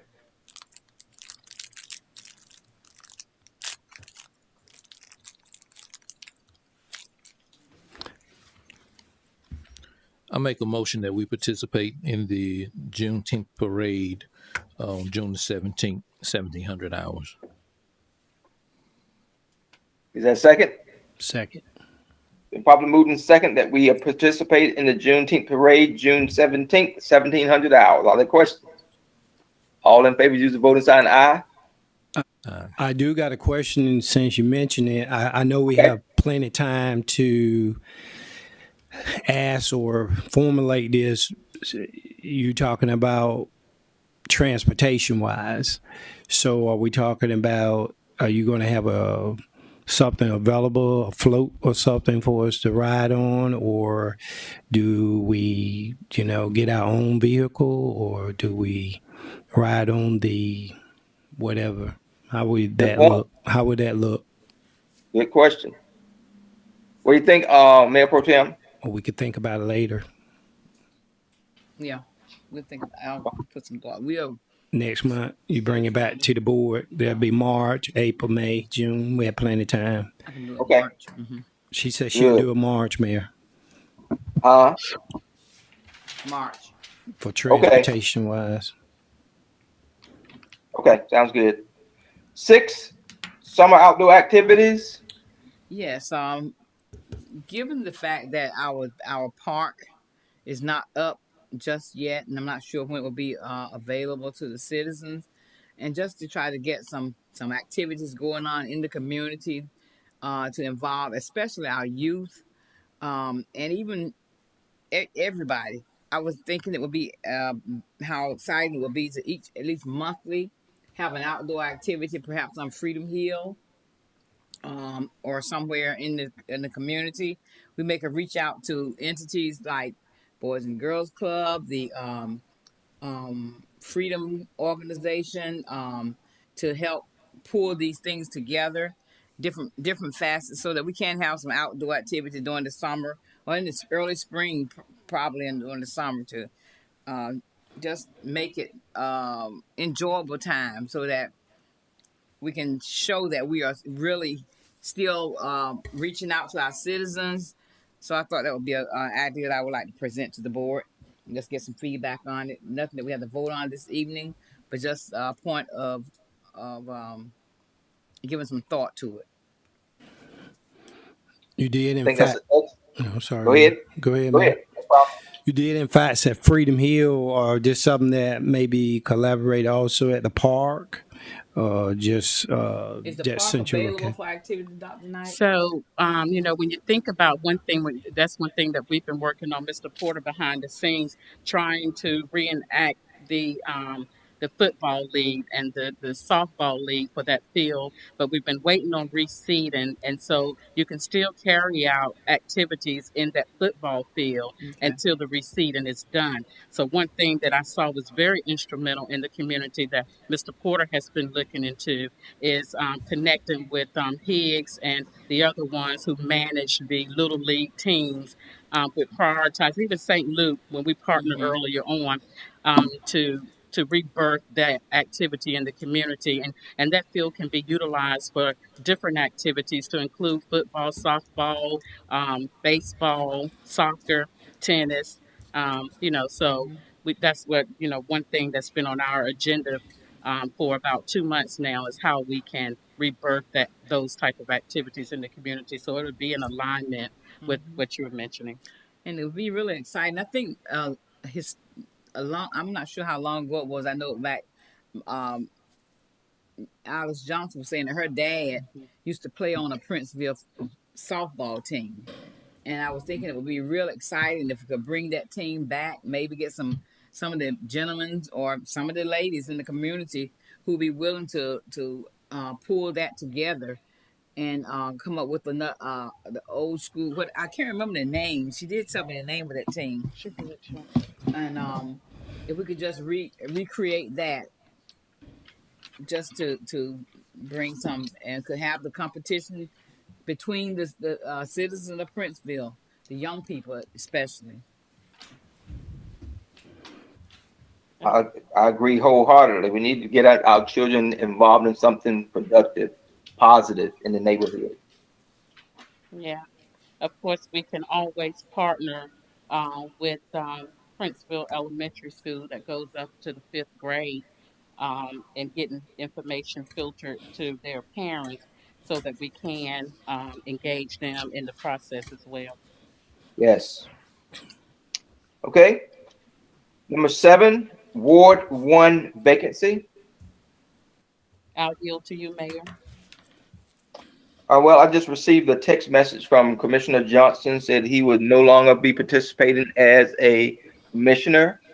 So we need to follow the procedures of the town, advertise, have people apply, and then the board bring them in, interview them, and make a decision.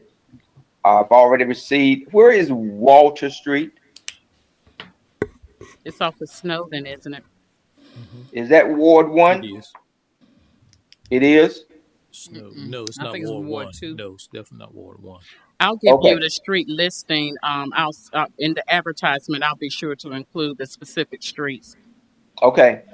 And we need to get this filled as soon as possible because we have a lot of things going on. We want to make sure everybody's represented and everybody has the input. So we can advertise when, Dr. Knight? We can start tomorrow, and we'll have it before you in March so that you can make a decision in March. If that's not too late, unless you have a special call meeting or something, we can add it to the agenda. So just let us know. If we advertise tomorrow, then we'll put a deadline in there a week before you all meet on the 21st, I think it is, in March. And we have them seated at the meeting in March? As long as you have someone to carry out the oath. Okay, gotcha.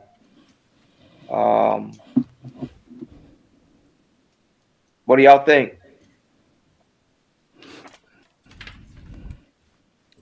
We definitely do need to go ahead and get it filled.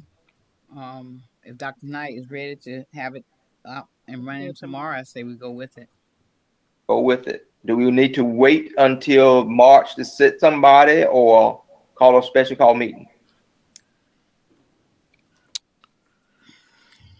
Depending on the time that the parties respond. And then if she get a response in time, we can go ahead and do a special call meeting and move forward before the next board meeting, if that's the case. Can we go give them a deadline to respond? I think we should, so that we can. So if we advertise tomorrow is the 22nd. Mm-hmm. And the deadline can be the 4th. You'll have 2 weeks. Wait a minute. Yep. Well, week and a half, 2 weeks. Or you can do the 11th. Yeah, let's do the 11th. A little bit more time. Is that good with everybody? What's the date? The 22nd. 22nd. Give them almost complete the 3 weeks to decide.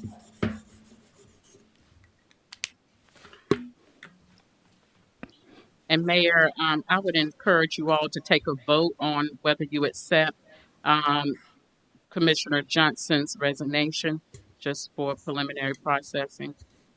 Okay. Is that the 11th good with everybody? Fine with me. Okay. Yes, it's good for me as well. Okay, let's do that on the 11th then, Dr. Knight. Okay. Okay.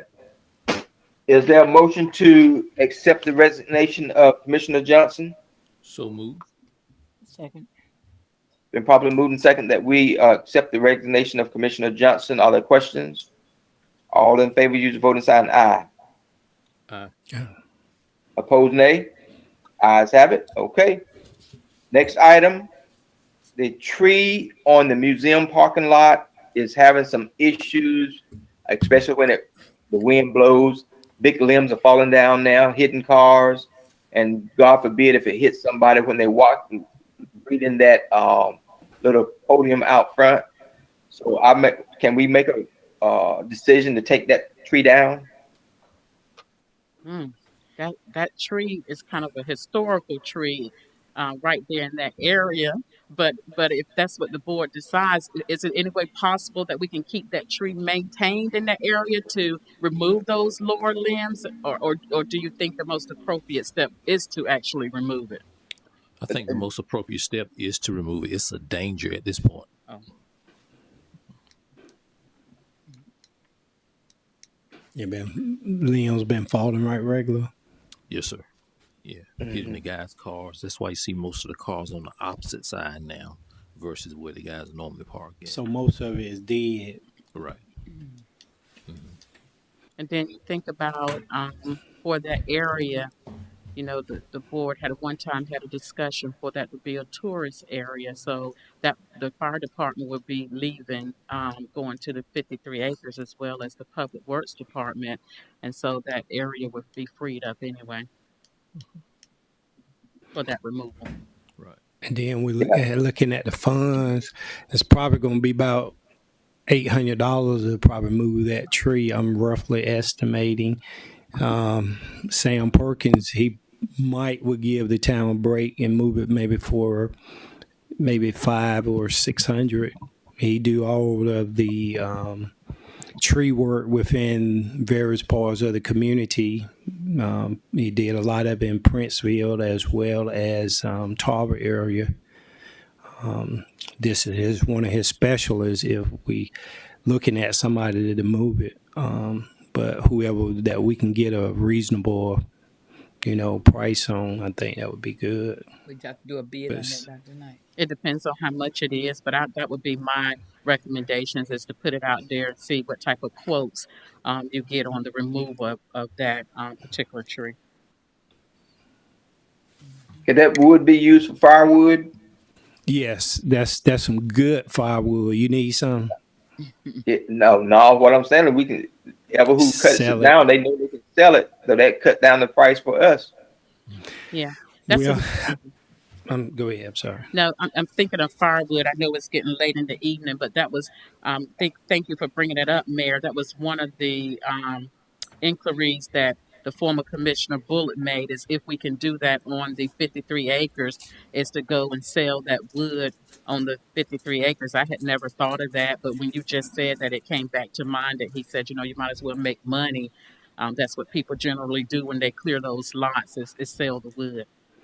Are you referring in several trees, or are you just referring in that one particular tree? No, I was talking about the 53 acres. Oh, 53 acres. Mm-hmm. I don't think we have any more trees on the 53 acres because they went in. Oh, I thought we had some in the outer part. They went there and cut all of them down. He made that money and then turned around and made $100,000, over $100,000.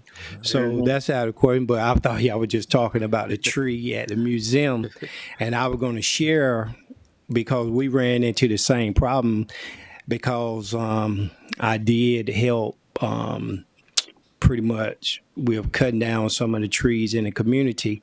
And one of the pieces that I noticed is so hard now to sell somebody firewood.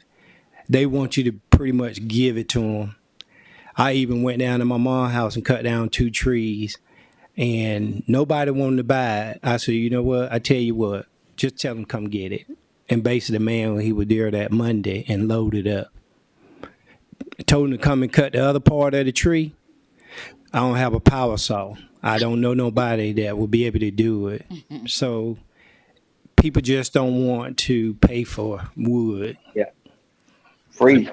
So yeah, I would, if with the board's approval, put it out to collect some quotes, and if it's within my range of approval to spend, we will review the quotes and proceed with a contract of agreement to do the services and ensure that they have their liability insurance and all the other documentations necessary to contract out services. Is that with grinding the stump as well? Do we need to grind the stump? I think that would be good. Yeah. Mm-hmm. Yeah. So that's about another $150, $200. Okay. Okay. All right, Dr. Light, you can move forward with that one. Okay, thank you. Okay, the next one, Commissioner Jones, you still need to talk about Newton Avenue? No, sir. It was covered under Public Works. Thank you. Okay. Before you go into executive session, Mayor, if I would, I'm sorry, I neglected to mention some information from Ms. Alice under her report. We're right here in budget season, and I wanted to get some dates from you all for March, April, and last year we had our retreat the weekend of May 20 20th, 21st, and 22nd. So if you could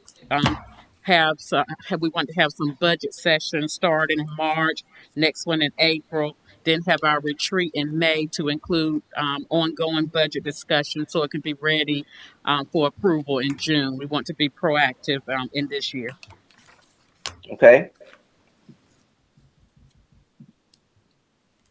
What's the best night for everybody? In March. Mm-hmm. How's the 22nd? No, we meet. That's the night after our regular board meeting. Any objections to the 9th or 10th? Or is that too soon? Or the 14th? The 9th is good for me. I'm working the 10th and the 14th. 9th is good for me. What night that on? Wednesday. Okay. It's fine with me. And we envision it to take about 90 minutes, not to exceed 2 hours. So whatever time you all desire. What time? Would 5:30 be too early? Mayor? Not for me. Commissioner Jones, you off, right? Yes, sir. Okay, 5:30 is good for everybody? Good for me. Okay. April?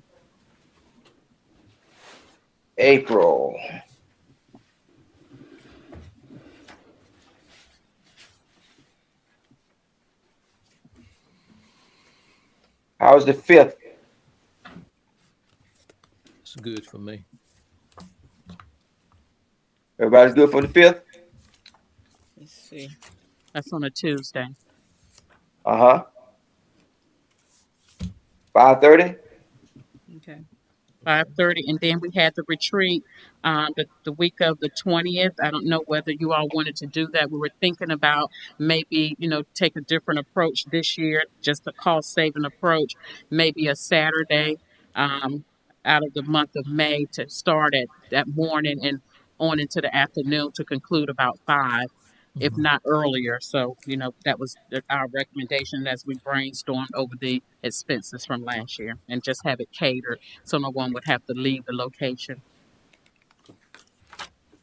Sounds good to me. 21st, what time to start? 9. You the 21st or the 20th? The 21st, 21st on on Saturday. Okay. From 2 to 5. From 9 to 5. From 9 to 5. 2 to 5, where you at? She mother with a mask on. Okay, Commissioner thank you. Jones, you good with 21st? Oh. Yeah. Huh? Mm-hmm. Yes. Okay, 9 o'clock to 5. Yes, sir. Okay. Where is it gonna be? And to be announced.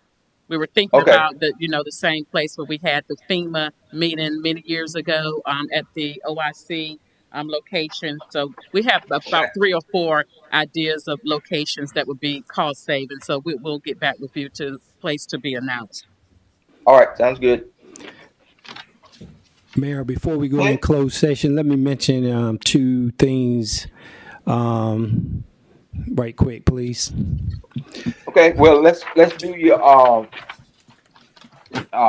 board comments first, and then we'll go into executive session. Does that work? I don't have a comment. I just need to make this, and if you want to consider it as a comment. To the town manager.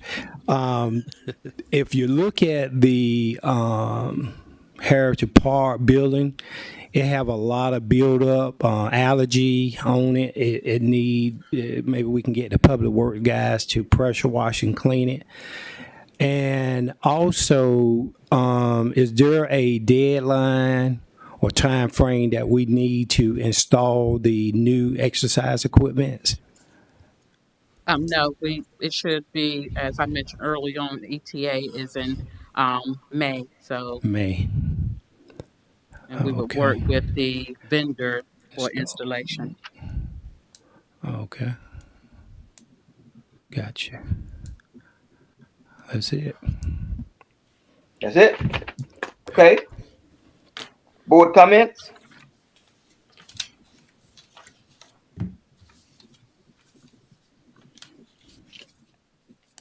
No board comments? Thank you, citizens, for joining us. If you're still there, we appreciate your support as usual. Be safe. The virus is still out there. Wear that mask. Wash your hands. Stay as far away from people as you possibly can. And have a good night. I'll see y'all on the next Zoom. I'm sorry. Hold on. Is there a motion to go into executive session? NCGS 143-318.11A16 to prevent the disclosure of information that is privileged or confidential pursuant to the law of this state or the United States, or not considered a public record within the meaning of Chapter 132 of the General Statutes. NCGS 143-318.11A4 to discuss relating to the location or expansion of industries, agreement, tentative list of economic development incentives that may be offered by the public body in negotiations, or to discuss matters relating to military installation closure or realignment. 1, acquisition. 2, economic development. And 3, personnel. Is there a motion? So move. Second. Been probably moved and second that we go into executive session. Are there questions? All in favor, use the voting sign aye. Aye. Opposed, nay. Ayes have it. I'll see you on the next Zoom.